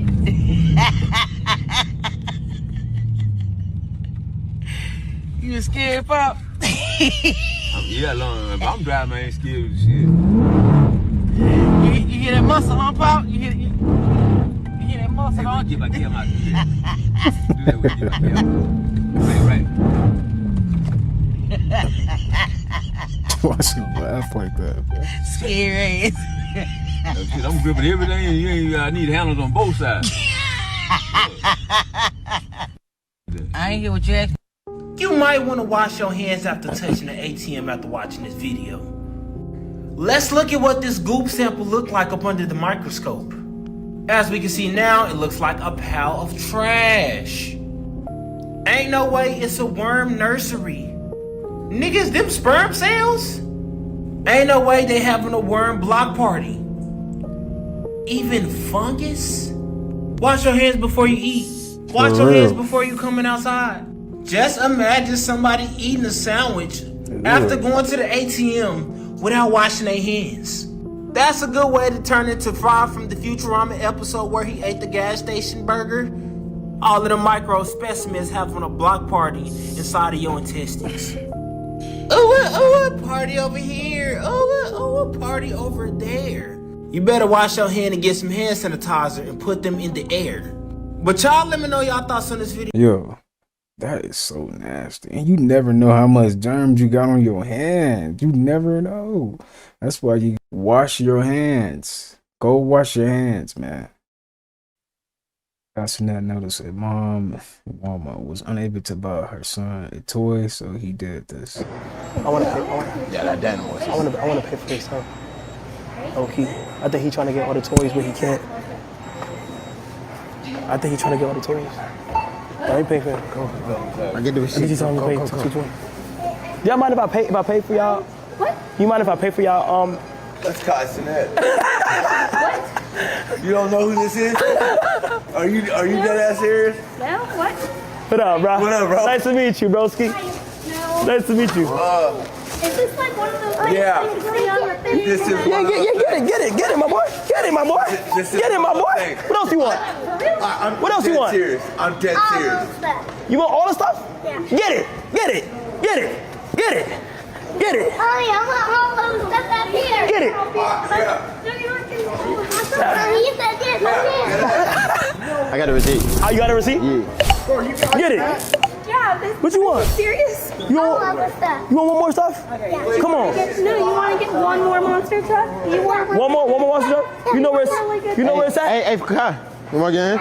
Oh, yeah. Hey, bro. Hey. Oh, he's fast. He's on his own mission. Let me get him. Oh. I want to. Yeah, that's dope. Love to see stuff like that. 560? Yeah, it's pretty crazy. Hey, y'all. Little bro right here, one of my PS5. I wanted one of these bitches growing up my whole life. I swear to God, my whole life. I'm a rapper. I'm a rapper. You're a rapper? Yeah. Oh, that's so cool. Hey, man, y'all make sure you go and get you a PS5, little bro. For real. For real? You're giving me this. For real. Give me some Kool-Aid. I'm thirsty. Oh, you can have the whole jug.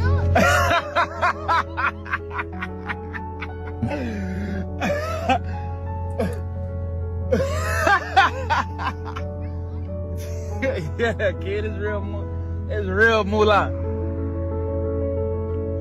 God bless the youth, bro, for real. All you. Just give me one, buddy. Get your PS5, little bro. I want. Listen. Oh snap! My name. That was dope, man. You gotta appreciate stuff like this, man, for real. And more, we gotta do more stuff like that, for real. I keep my boys humble. Like, my boys have never had a pair of Jordans. You know, my boys don't do all that internet fly. I'm like your kids. And no, I don't give a I could be the biggest star in the world.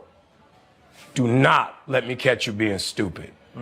Do not. And my oldest gets it. My 15-year-old, he tells the other ones, he's like, yo, don't make dad mad. Because once you get one that's right, he gonna straighten the other ones out. So it's just. We got some sad and unfortunate news, as they are saying YouTuber Phil, aka P2 the Name, has passed away last night. Now, from what I heard and from what I seen in the comments, they are saying he got into a car accident. But that's what they're saying. I don't know if he's really gone, but I went on this page and a lot of people are putting RIP and like, damn, gone too soon and all this other shit. And that's just crazy. If he's really gone, that just show you, bruh. One day you're here, the next day you're gone. And I'm not gonna lie, I fucked with his YouTube. I just watched this shit the other day. I'm hoping this is a hoax, but it's trending right now, everywhere.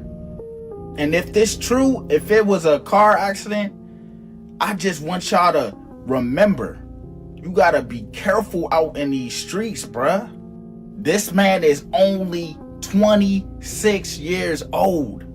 I'm just hoping it don't got nothing to do with no racing or drinking and driving or anything like that. I'm gonna keep y'all updated on this situation and let y'all know what's really going on. But make sure y'all share this, man.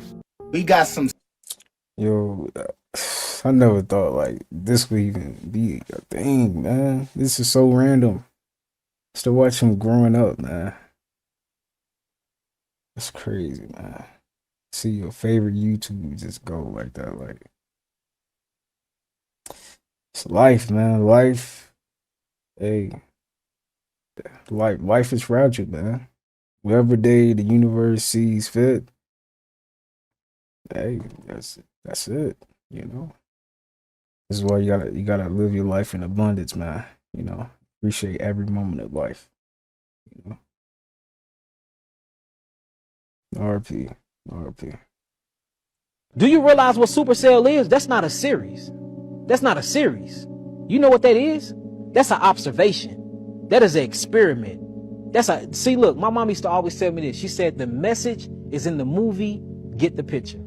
The message is in the movie, get the picture. So when you look at Supercell, notice it's called super. Super means to be superior, supreme, right. And a cell is a small thing that has organs in it, or organelles, right? So Supercell is this series based off of black people, so-called black people. Can't be nobody else because only so-called black people get sickle cell anemia. This is only a so-called disease that's prone to us, which I believe is truly a super power gene, but we've been made to think that this is something wrong with us, right? But in this specific series, anybody that had the sickle cell trait or had sickle cell, they had the ability to react with their environment and be activated to have supernatural powers. You see that? And guess what happened? All of the people with sickle cells were kidnapped by a white government, and they were either killed, experimented on, or they had MK Ultra done to them, and they came and they worked for the government agent to go get other people that had sickle cell anemia. Now peep the basis of it though. All of them was gangbangers, selling drugs, drug users in the hood. They did it all in poverty states. Same thing as cloning Tyrone. The same exact. Look, they showing us this stuff in. Do you realize what Supercell is? That's not a series. They always show it in the movies, man. Always. Trying to tell people that the feminine energy is what created all kind of life form on this planet. Before men existed, women was already here. But I read the comments and a lot of men are upset. They think that you need a seed to make life. Yes, that's true. You do need a seed to make life now.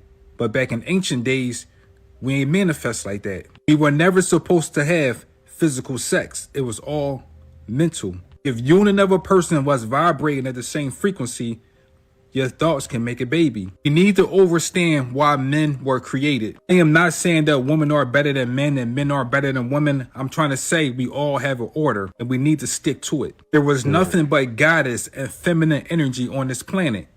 Mother Earth, prime example. There was a group of aliens that came to this planet that was trying to destroy the goddess energy. The only thing the goddess could do was to create man. She made spiritual warriors. And these spiritual warriors were supposed to go to war with these draconians that we see on this planet right now. Remember, it's not really physical. Everything is mental. The goddess made spiritual warriors. And if you don't believe what I'm saying, just go watch National Geographic. You will understand that all life comes from the mother. The man will do anything. And when I say anything, I mean anything to get the goddess attention. The animals do it. The insects do it. Even we do it. Well, some of us do it. There are so many ancient stories that try to tell you the Virgin Mary. Mary was a virgin, but she had a baby.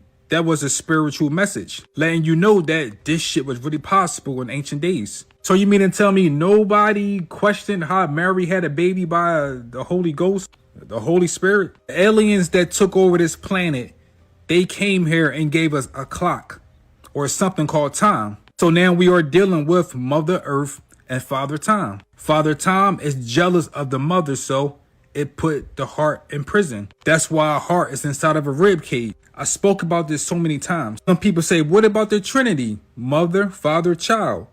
The Trinity is energy, negative, positive outcome. There was no Trinity and there was no duality. It was only one way, and that was the goddess. TV and the media fucked up our perception of what a woman is supposed to be. It fucked up our perception of what a man is supposed to be. The man is the spiritual protector. The goddess is the giver of unconditional love. She gives everything, and we defend everything. But now we just want everything. This is the battle we are dealing with every day. We came here to defeat time and to remember who the goddess really is. Remember, the goddess is man and woman. It's not separate. Only your mind is separate. Yo, trying to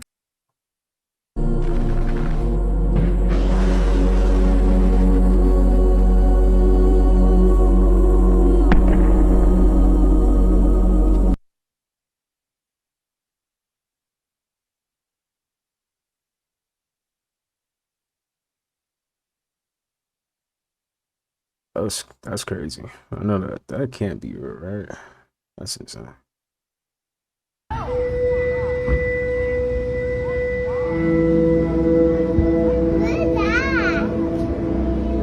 Is that water?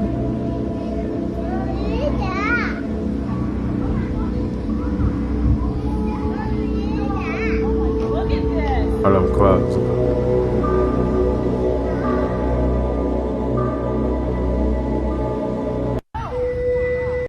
That did look like a tsunami, I ain't gonna lie. If I walked outside and I saw that, bro, I'd be like, bro, what's going on?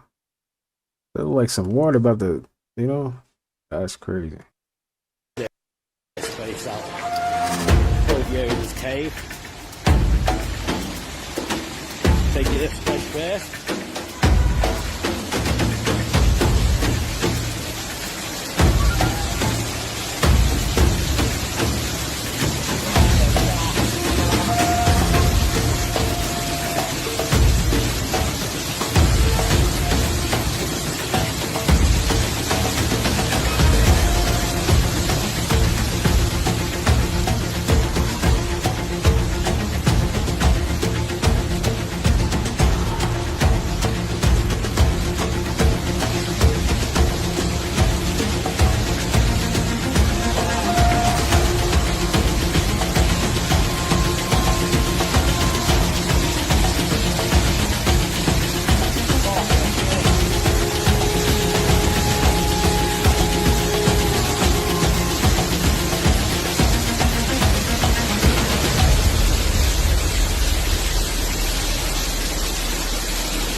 Check this place out.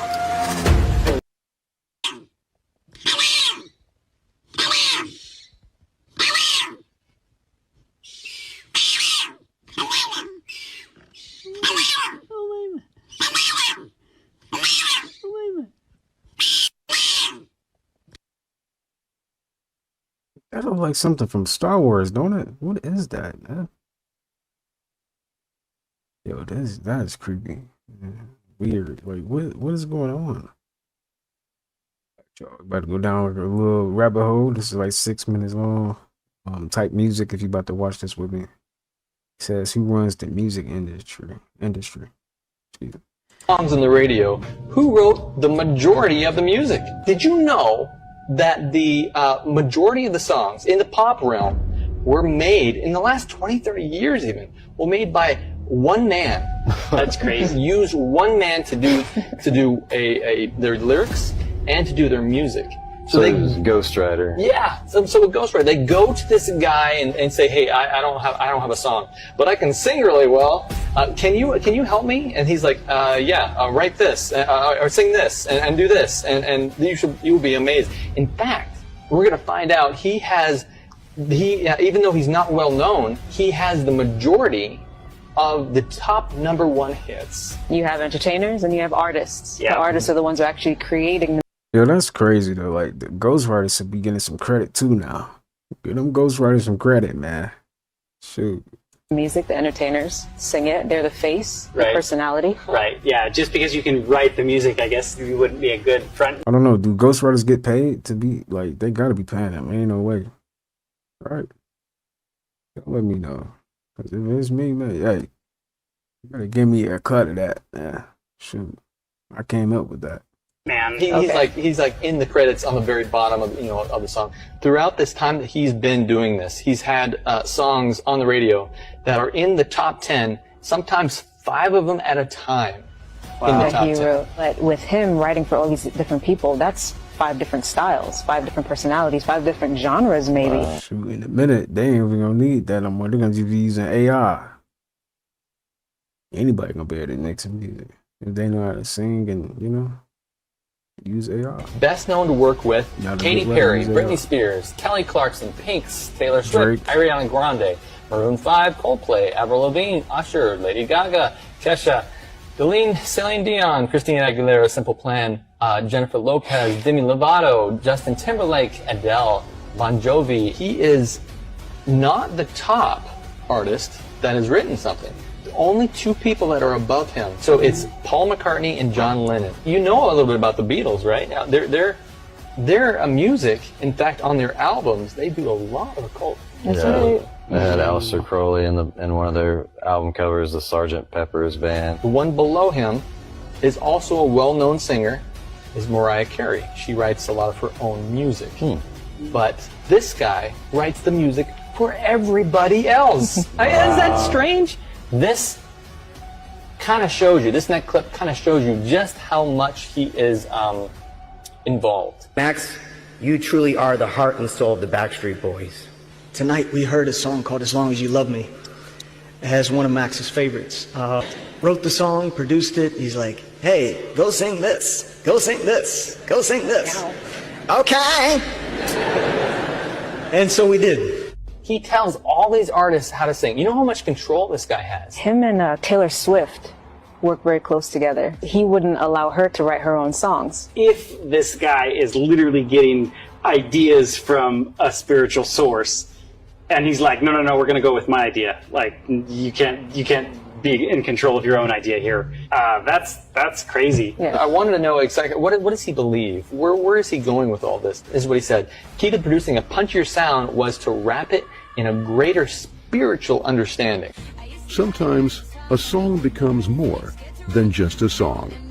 Kan man påverka på något sätt? Alltså populärkulturen, jag kanske stöta till den lite grann, alltså när den så att säga blir mer än en låt.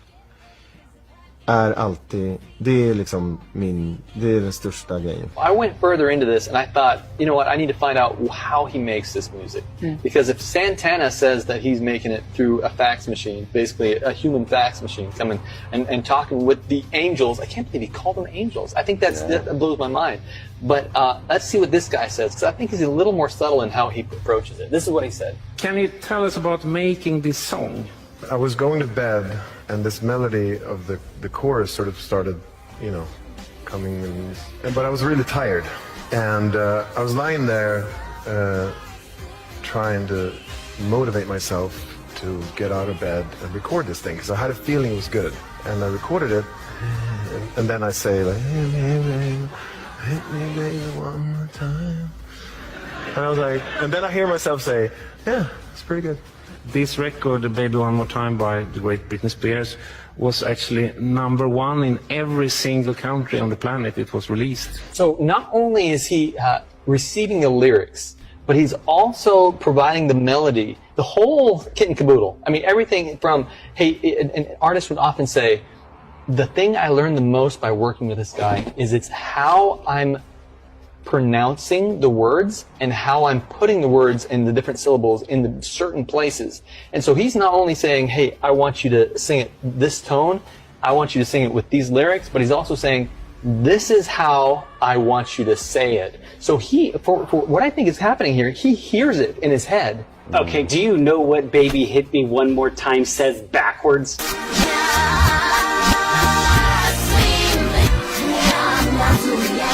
So that's interesting to me. If he's very specific with you need to hit this syllable on this thing. Not only is he writing the song lyrics, he's writing the music to it, but he's also giving them symbolism.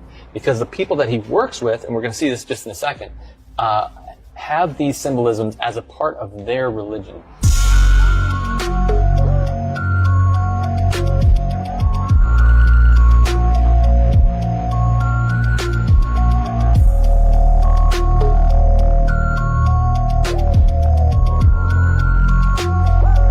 So you see all the symbology as from just the ancient Egypt symbology in this. Constant use of the horse. Centaur. The centaur, when you have the half human, half horse thingy. It's interesting because what does this have to do with music? What does this have to do with the song? Why is the constant use of the horse in here? Yeah. And now, what is going on her shirt and on the leg of the horse? What is that? That's the Egyptian Ankh. Ankh, yeah.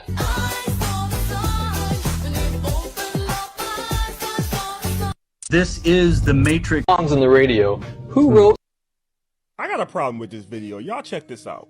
Attendant who's twerking cost her dream job. I didn't think that, you know, being so happy can turn into something like this. Nell Diallo was having a great time dancing and twerking in the aisle on an empty plane before an early morning flight. I decided to just take advantage of the moment to wake myself up and kind of get myself like hyped up for my day, basically. She posted the video on TikTok along with the caption, "What's wrong with a little twerk before work?" But after the video went viral, she says Alaska Airlines fired her. What did they say to you? They just said that I broke their social media policy. Nell had only been on the job for 6 months. She says she was twerking to celebrate the end of her probationary period. Why did you decide to post the video? And I was really proud of myself that I came so far. I just didn't think that my video and my post and the way I was dancing would be deemed as inappropriate.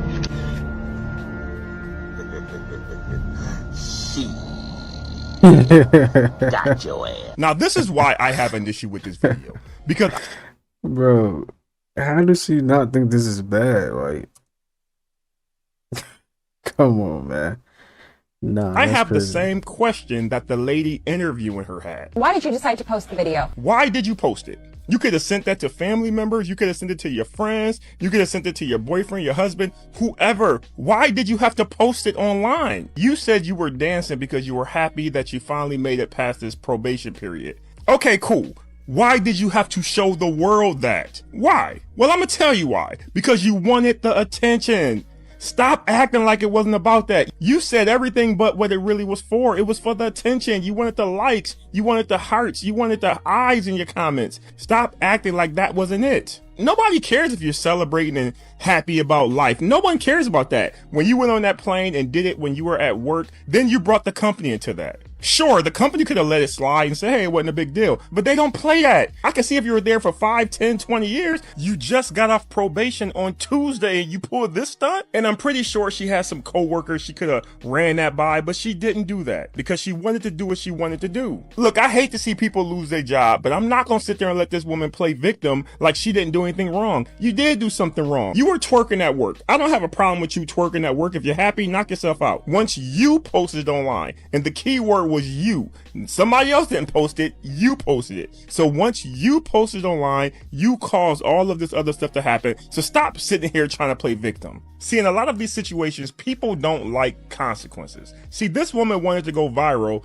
and she wanted to keep her job. Well, she was going to have to pick one, and she picked one. She went viral, so she lost her job. That's the price you had to pay for going viral. The problem is people don't like consequences. You wanted some attention, you got it. You're now known as the girl who got fired for twerking on the airplane before her shift started. So if you're the type of chick that likes to Hey, that's tough. I ain't gonna lie. Wow. Did y'all notice about the Terminator and the Matrix? They actually coordinate together. How did you come up with the Terminator? Take us there in the Matrix. Terminator is the prequels to the beginning of the Matrix. Sarah Connor is actually Neo's mother. So JC, John Connor's Jesus Christ, grows up to be Neo, one and the same in the Matrix. The Matrix is in the future. The Terminator is the past. It's time travel, past, present, and future time travel. It's the second coming of the Christ, the evolutions of consciousness, man versus the machine. So the machines, the Terminator machines, hear that a child is going to be born that's going to terminate them in the future when they oppress man. Because see, it's a man versus the machine. It's God's children versus man's children, which was technology. So the Terminator has the time travel to the past because they know it's Sarah Connor. And they have to kill her, terminate her, so she won't have the baby. And Kyle Reese, he comes from the future to protect her, and he inadvertently gets her pregnant. And he has to go back to the future. And so it's the Immaculate Conception, because now she's pregnant and she fell in love with a man, but did it really happen? Did he exist? And then this child, when you see the three Terminators, the boy, and then the man-child, subconsciously he doesn't know why the Terminator is trying to kill him until he's hidden out in the city, in the Matrix, the future. When he reaches 30 years of age, the rebellion, the Reloaded, revolution starts. And the rebels come and they find him because they've been watching him all along. That's what the Guardians and the Sentinels are all about. And so they wake him up to his purpose. They take him to Morpheus to train him to fight the machines. They take him to the Oracle because of the prophecy. So this is the whole epic story. It's an epic. Where is Facebook now a threat where they need to regulate them and shut them down? Facebook is nothing but a database for the CIA. That's all it is. It has all of your family's pictures, all of your friends. It has all the information. How do you advise people to share their image, their data? There's not going to be any more privacy. Everything is camera down. Everything is caught on camera. And this is what it's going to be about in the future. Virtual reality that I'm explaining in The Matrix and Terminator. Everything is going to be, so now it's going to be so easy. You're not going to have any more paper passports. It's just going to be where you come into the airport, they're going to scan you, your body, retinal, fingerprints, the whole 9 yards. This is what clears a body. That's right. Airport, that's what and clears, yeah. This way, nobody has to alter paper and put a picture or a name on there because they have your bone structure, they have your eyes, they got your fingerprints. This is the database. All of this technology is going to start ruling. It's artificial intelligence. It's going to start ruling everything. Once the satellites come into play that I'm talking about, there's maybe another 5 to 10 years from now. All I'm worried about is for the people. Because if the government doesn't protect my copyrights, he doesn't protect yours. But the government is afraid of you. I'd be afraid of you. Well, there's no need to be afraid of me because I only stand for principles. But what you know and the knowledge you share and what you have insights to can be very dangerous to some people. Yes, but my job is to come here and waken people. That's what the Matrix is about, to wake you up from the Matrix, to get you out of the illusions and the lies and the ignorance. So it's not dangerous for me because that's my job. That's what I came here to do. That's why I wrote the Matrix and Terminator to wake people up so they can move on to greater, better things. Yeah, but a lot of these movie houses and these studios and the Facebooks of the world don't want people to know what happens to them every day when they share the information. But that's destroying their free will, But and do you God think- doesn't want that. But people want to be ignorant. They don't want to know that they're being exploited. It requires too much responsibility when they find out. Well, that's what the blue pill and the red pill is about. The red pill is about the blood of the living beings. The black and the blue ink is the machines. But this is the humans' world. We are the winners. They are the losers. So people need to exert their free will regardless of what anybody wants. So what are the unintended consequences of all this that we're talking about?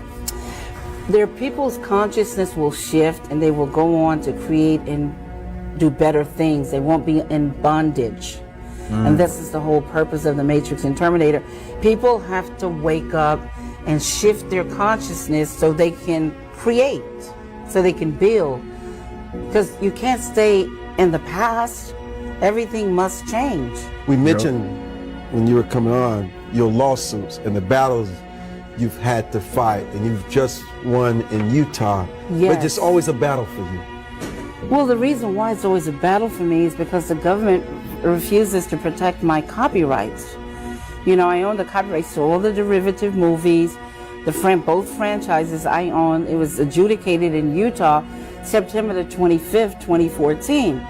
So why am I still with a RICO case here in Nevada, which I just won, but they're still trying to fix it so they can continue to use the stolen money, which is untraceable, and it's all linked to Hillary Clinton's foundation and money laundering. That's crazy. Yeah, she even wrote that, man. You guys could see the difference between living water and dead, toxic, polluted water filled with microplastics, as well as living food and dead, toxic. So we have this LED light connected to this electrode probe that could read for electrical charge. Here I'm going to plug it into the dead water. This is water that has been sitting stagnantly for months or years, absorbing toxins and chemicals that you end up consuming when you drink it. Next up, we're going to plug it into the 9.5 electrically charged Kangen water. And you guys will see the LED light turns on because yes, this water is alive the way nature intended it to be. This water is also filtered, microplastic free, and doesn't contribute to the pollution and the landfill problem we have here in Hawaii. Next up, we have the Snickers bar. I'm going to plug it in. Obviously, there's no energy in this dead synthetic Snickers bar. Now to plug it into this amazing fresh dragon fruit I harvested from my parents' house a couple days ago. And as you guys can see, there is a lot of energy inside of this dragon fruit. So are you consuming living foods or dead foods? And are you drinking toxic dead water or consuming living water? You guys can see the difference between living water. You would think the water would be alive. The water can die too. Things humans were never meant to see. Mirror is made.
Do you think space is scary? Things humans were never.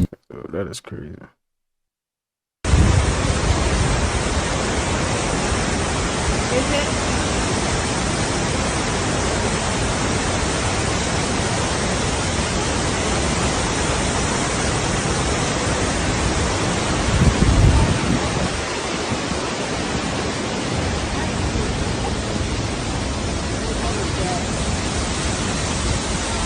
guys getting pictures too.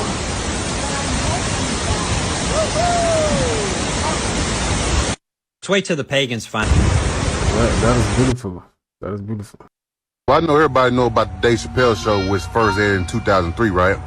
But did you know he got his style from Richard Pryor, who had his own show, which first aired in 1977? Basically, he put the truth in his comedy skits. Check this shit out. Professor! I got it open! I remember this.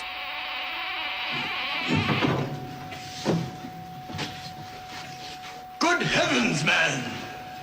Great Scott, we've discovered the fountain of all knowledge of Egypt in the entire world. Do you realize the importance of this moment, Smedley? Yes, sir, I do.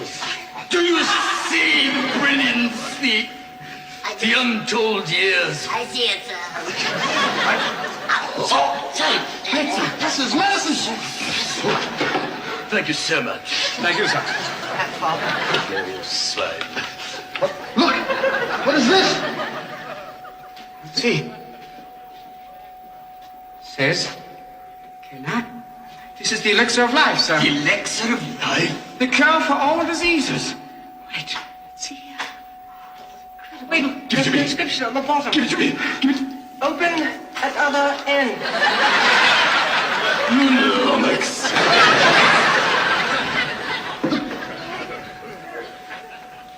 So I know everybody know about the Dave Chappelle show, which first aired in 2003. See. Says, cannot. This is the elixir of life, sir. The elixir of life? The cure for all diseases. Wait, let's see here. Wait, give it to the me. inscription on the bottom. Give it to me. Give it. Open at other end. Lumix.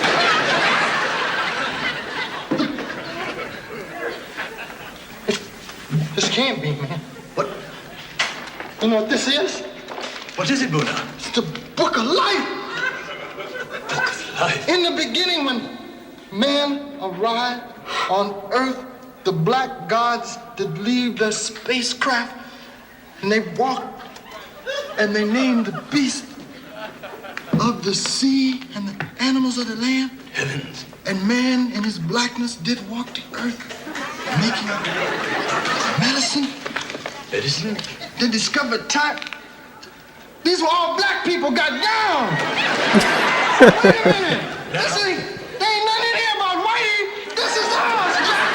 Wait till the brothers hear this. Buddha. I'm gonna get this book out of here, baby. This tells me real tea. Check this out. Self-control yourself, don't you see? What you mean, Jack? Look at this here. Black people started the music and the brain surgery back in the year 3 BC. Yes, of course, Buddha. Man, they was getting down. This is it, brother. Yes, everybody gonna know about this. Listen, we can change the history. Civilization will be changed. By all means. Yeah, this is gonna be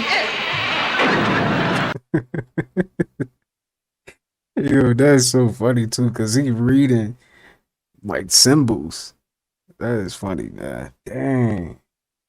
See, they be putting the truth right in our face all the time, man. You just gotta see it, man. That's crazy though, right? That's how it is when you wake up, right? When you become aware, it's like you just want to tell everybody. Right here, this, whatever this is, this right here. We think it's air, but I realize that if I stop, close my nose and mouth for 4 minutes, if I'm separated from this substance for 4 minutes, my heart don't stop, my brain don't even stop, my body functions don't stop. The first thing I lose is consciousness. I pass out. I can no longer stay aware. So I started to say, well, wait a minute. I'm not just breathing in air. I'm breathing in consciousness. I'm inhaling and exhaling God itself. And this air is conscious. Right here, this. I ain't never look at it like that. Dang. That's deep. That was deep. That was deep for sure. Masons use this symbol, which is the same symbol for Apple Store, and X when it's mirrored. This symbol is a compass on top and a square below. The square creates a square which has beginning and an end. The compass creates a circle which has no beginning and no end. If the compass is the circle, which means spirit, and square is the square, which is matter, this symbolizes spirit over matter, the compass over the square. Leonardo da Vinci was showing you that you are a spiritual being in a material body. You are an individual. You have a physical body and a non-physical body. The voice in your head and the emotions you feel are eternal, but your physical body will die. The spiritual brain is the mind. The spiritual heart is the soul. The brain and heart are physical manifestations of the mind and soul. The aim is to climb the pyramid to higher consciousness, to your true spirit self, so that you can be spirit over matter and not matter over spirit. They show you these symbols in plain sight. These people are highly enlightened individuals. You will never have power if you don't have knowledge. Knowledge is the true currency of this life. Freemason.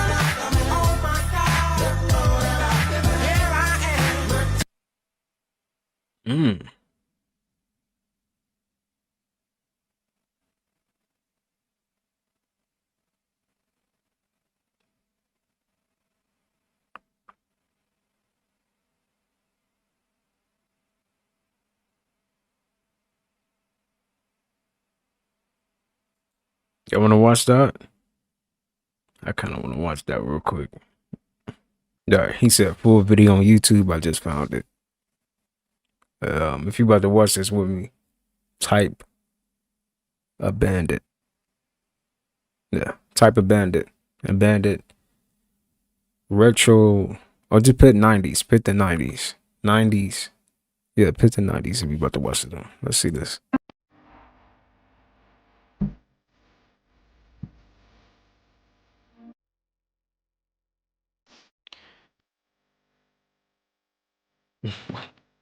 I said pit the 90s. But y'all know what I'm saying. Comment the 90s or comment abandoned.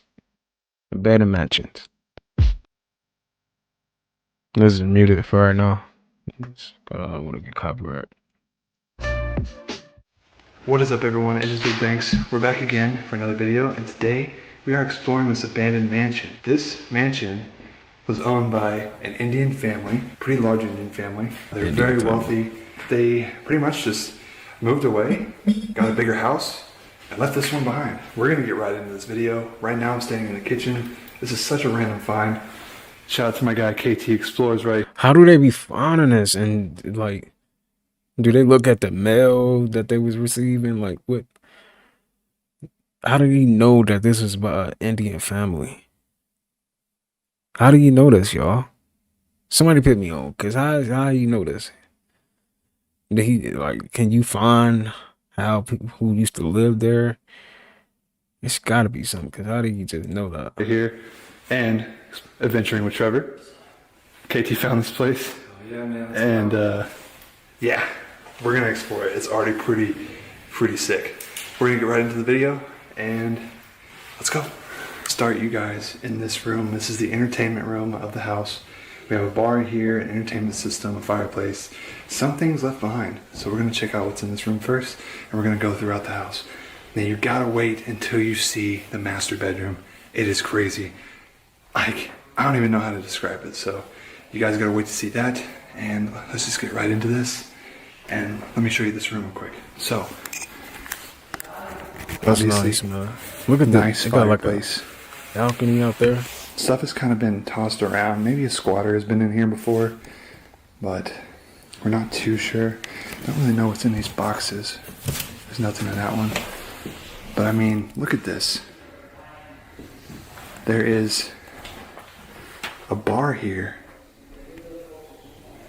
It maybe have not been used for a bar, but maybe for all this sound systems and stuff like that. But it could have been. I think there might have been a mini fridge right there. Leads out to this balcony. We have a pool outside too. But this is the entertainment system where the TV would have sat. All the wirings are still here. Maybe they were in the music too. I'm not too sure. But they might have been.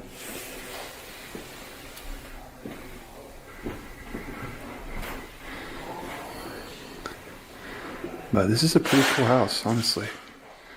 Oh, look at this. This is just right above my head. Whoa. Is this like a projector? Gotta Or be. some lights? I'm not too sure. Probably a light. Like a book up here. It's actually just holding it in. Looks like we have a shoebox here. I'm not sure what brand that is. But that's this room. Kind of got a cool wallpaper too. This almost looks like velvet. But it's not. It just kind of gives that effect when you look at it.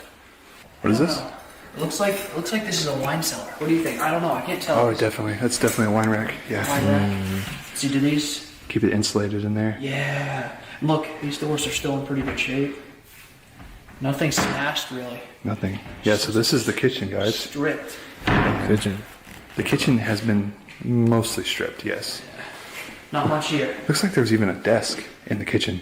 Do you think that this might have been like a, they might have had like a dishwasher on one side? I don't know, like a... I mean... Just look at this flooring right here. Maybe. I don't know. Doesn't make sense in here, though, but it could have been. It's kind of scattered. But this is definitely a desk because this has a desk drawer, stuff like that. It's interesting. Has a nice countertop here.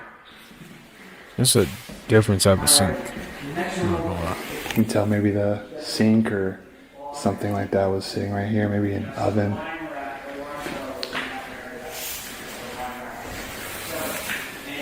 The Random House Dictionary of the English Language. I mean, maybe they were learning how to speak English at one point, or maybe teaching their children.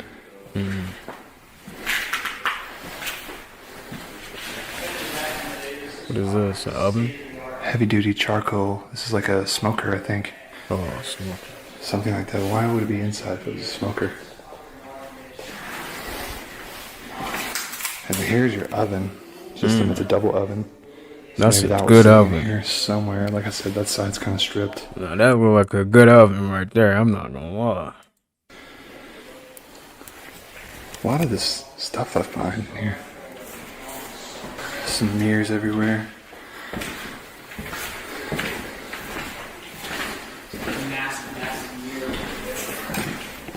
Look, we even have more pantry space here. Emptied out though. Right to over here we have a laundry room. Got the washer and dryer still here. Fishy ironing board. They owned a Range Rover. The Range Rover. Had Range Rover mats in here. So they definitely had some decent money. I mean, obviously to live in a mansion. I'm starting to notice there's some parts of this house that are dark. So I'm going to put my light on and we're going to keep exploring this place. This looks quite amazing. So now we're going to work our way this way towards the front of the house. But we have what looks to be another sort of entertainment space, maybe? There's a huge mirror here, like a huge vanity almost, with these lights above it.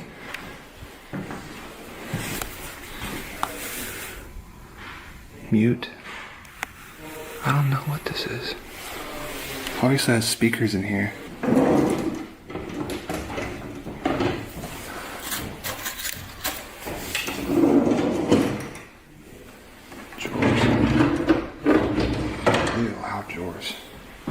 But I don't know what this room is.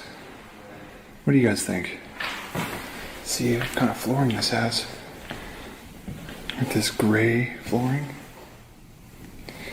But look at the main living room. It's massive.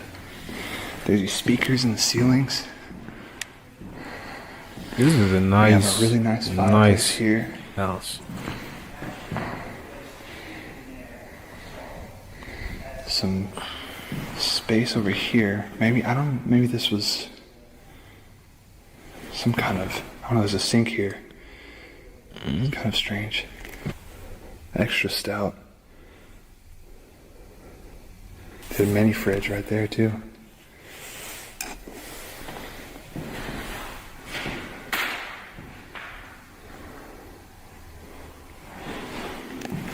And there they are. There's actually another portrait of them upstairs, so I'm going to show you that here in a minute. But that's them. Still hanging up right there. You can tell they really loved each other. But the ceilings are probably 50 foot high.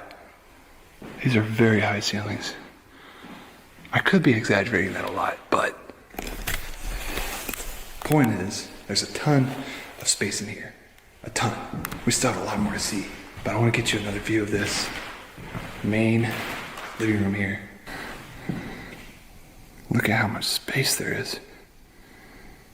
Absolutely crazy. You can have so much fun in here, so many parties. And then outside, we have a porch right there that wraps around almost the whole backside. It's crazy. Look at that. It was the living pool it is up, like man. down there. So we're gonna go check out that here in a little while. But Just wonder why someone would do this. But things insane. change. Right through here, we have a couch. This is just a little area where they could chill and watch TV. Just kind of a little chill area. Maybe they did studying type stuff in here. Look at this. Dior. What? Dior. It looks like there's a bunch of them. Yeah, there's a bunch of these Dior things all over the floor.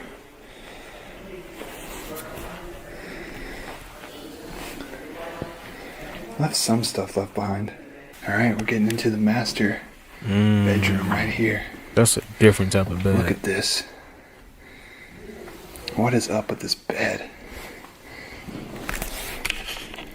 I'm not gonna lie, this is a massive bed. And that frame is insane. They had their own fireplace. Their TVs would be hung right there. Speakers all in the walls, in the ceilings. Huge mirror. Leads out to the deck. Oh, look at the bathroom. And here's the main master bathroom.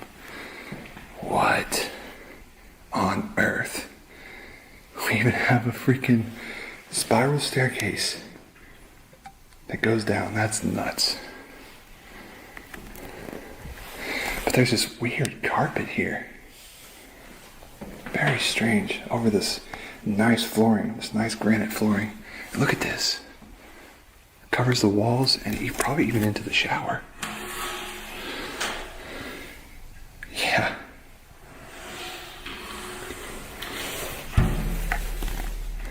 I'm getting a 90s vibe off of this. 90s vibe. And this is a bathtub built for a king and queen themselves. Look at that. It's huge. That is massive. I mean, you guys see me right there? Look at this thing. You could fit 4 of me in there. We got more speakers in the walls. And I just can't get over this. What is this? That's crazy. Obviously it leads down into a basement. So we're gonna go check that out here in a little bit, but I want to show you upstairs first.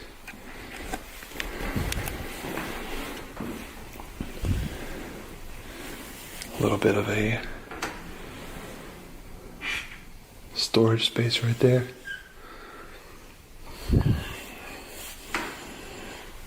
All mirrored. Then get a load of this. This is the walk-in closet that has a skylight. And you're going to want to see what's above this skylight. Above this skylight is actually another room that just gets a lot of sunlight in it. So it's really weird, but it's so cool.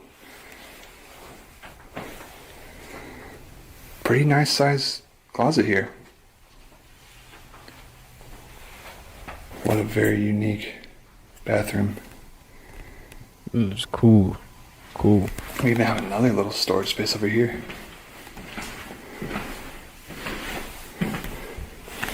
This could be, I don't know, I thought it might be blueprints, but it's not. Another door in here.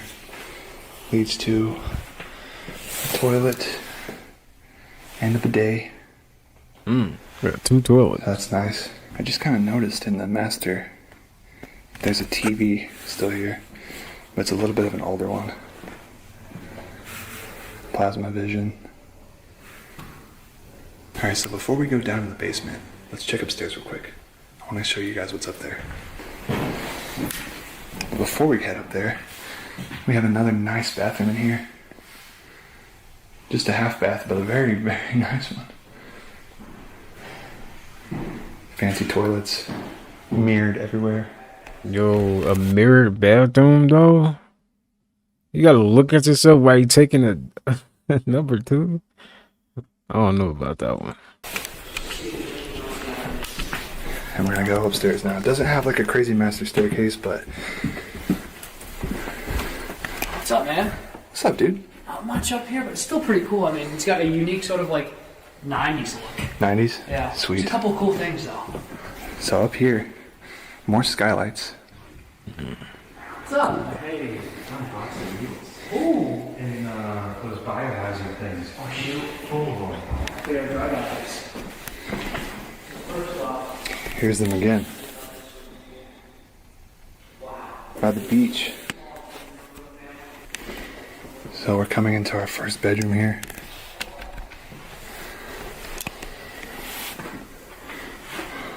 Here's the bathroom to this bedroom. Really nice. Got some red details in here. I don't know about that. And I'm noticing strange little things on the walls here. But we do have a bed left behind. And Look at the more box TV. of this stuff What y'all know here. about that box TV? Like, this is very unique. A very, very unique find here. Space over here. Maybe the kids hung out in. Did something in here. Look at this, like, little intercom system here. Pretty old. Definitely looks 90s to me. Yeah, look at the shape of that.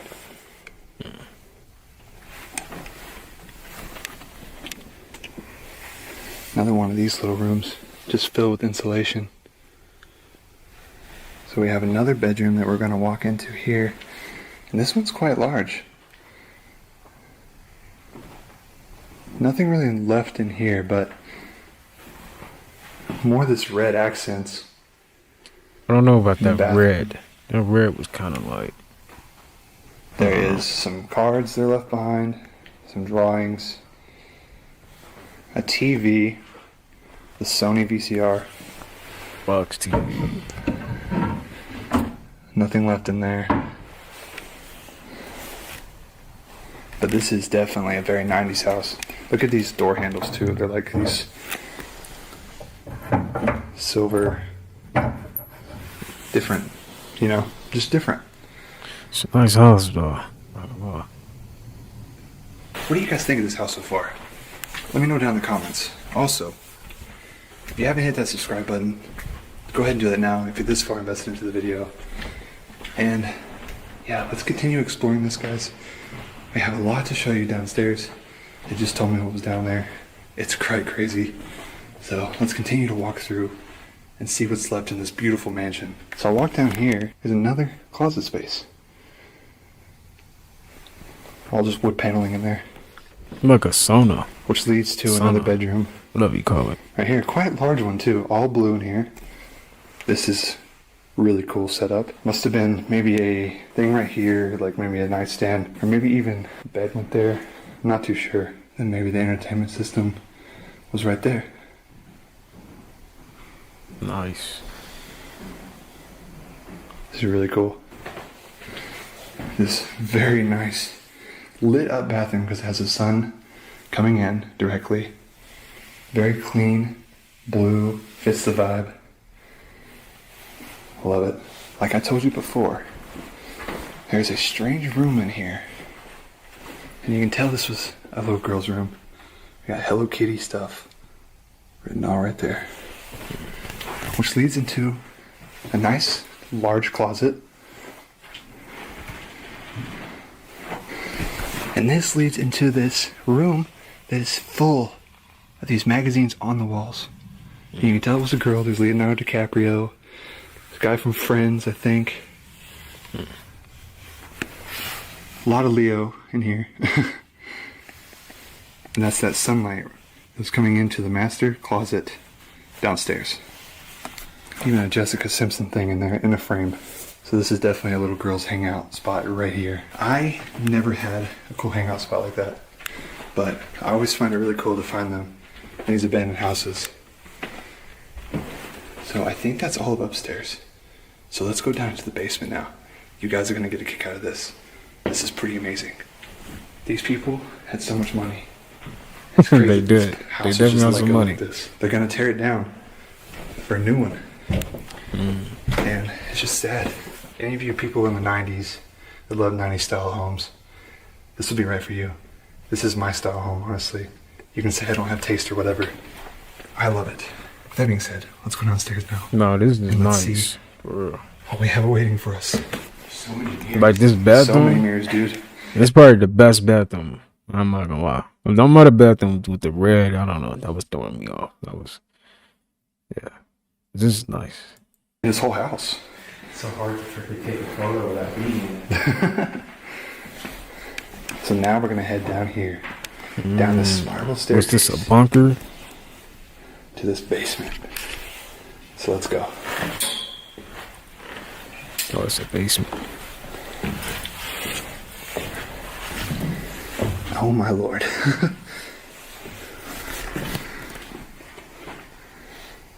This is a gym down here. A gym. This looks like Arnold lifting some weights. And not only that, we have workout equipment down here. We have an old treadmill, some more stuff for weightlifting. Dude, this is crazy. And this is the spiral staircase. It goes up into the master bathroom. Never heard of it in my life. That's dope. We have a closet for down here.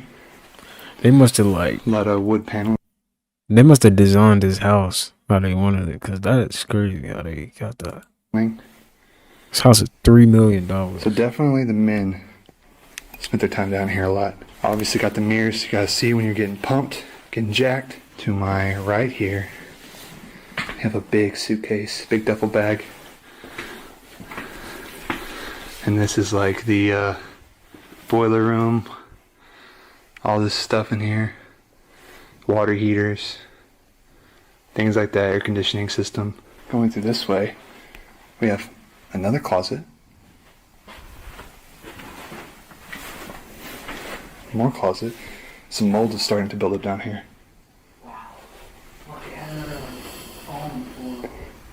This is the staircase that goes up, so a secondary staircase here. And we have a 3-car garage. Ew. We have biohazards. There's needles in there. That's gross. Why is that all left here? Why would that be down here? So back this way. Come in this room. This is a game room, let me tell you that. Yep. Freaking ping pong table. Oh, wow. What the heck? And look at the walls. What sucks is there's black mold growing on all this painting. You can tell. There's no other paddle or ping pong, or we play a game. And look at this. We have an arcade machine.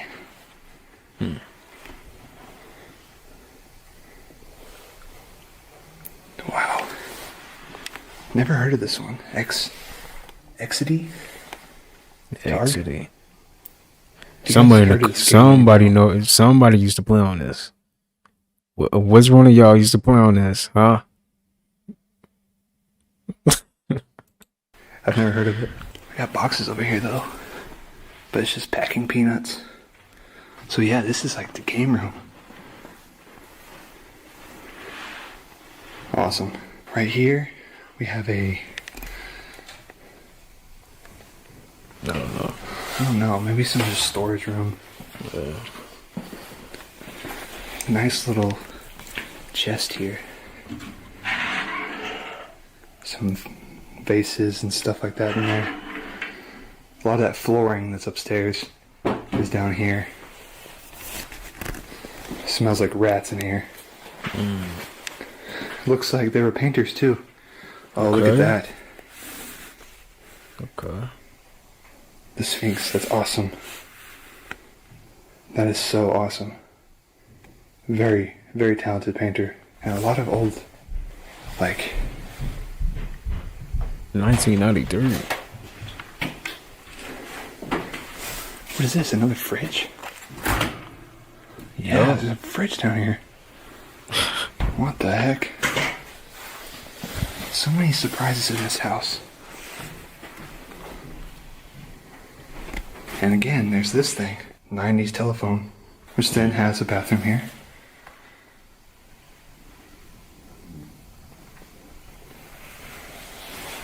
And then we have probably just a little hangout spot. Yeah. Got some couches, some outdoor chairs, more closet space. Just a I stupid would have big liked this spot in mansion. my bedroom down here, being away from everybody else. We're outside. This entire place is wooden paneling, and there's a giant satellite up there. Wonder what that's for. TV, radio. Maybe they were a radio show or host. Dude, maybe they did radio. Yeah, maybe that's their money. So we just came down the stairs.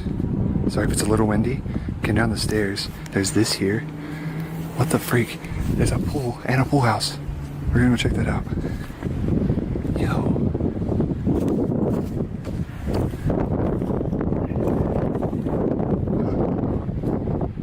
Dude. There's a freaking pool.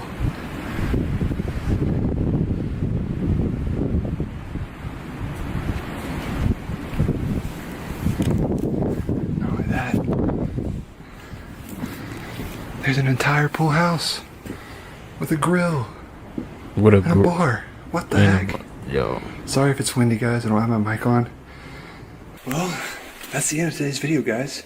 Hope you enjoyed. And Great video, man. Y'all check out my boy. Y'all check out my boy Big Banks, man, on YouTube. He do a lot of abandoned content, finding abandoned homes content. If you like content like that. All right, let's get back to these other clips. I might lean, I might fall, I might save, I might spend, I might ball. Shit, I might call, I might not, I might ghost till tomorrow. First to admit, I feel good, but I'm flawed. Work on yourself, keep your family involved. Check on your health, never stress about the loss. If you move with respect, you'll attract what you want, that's a fact.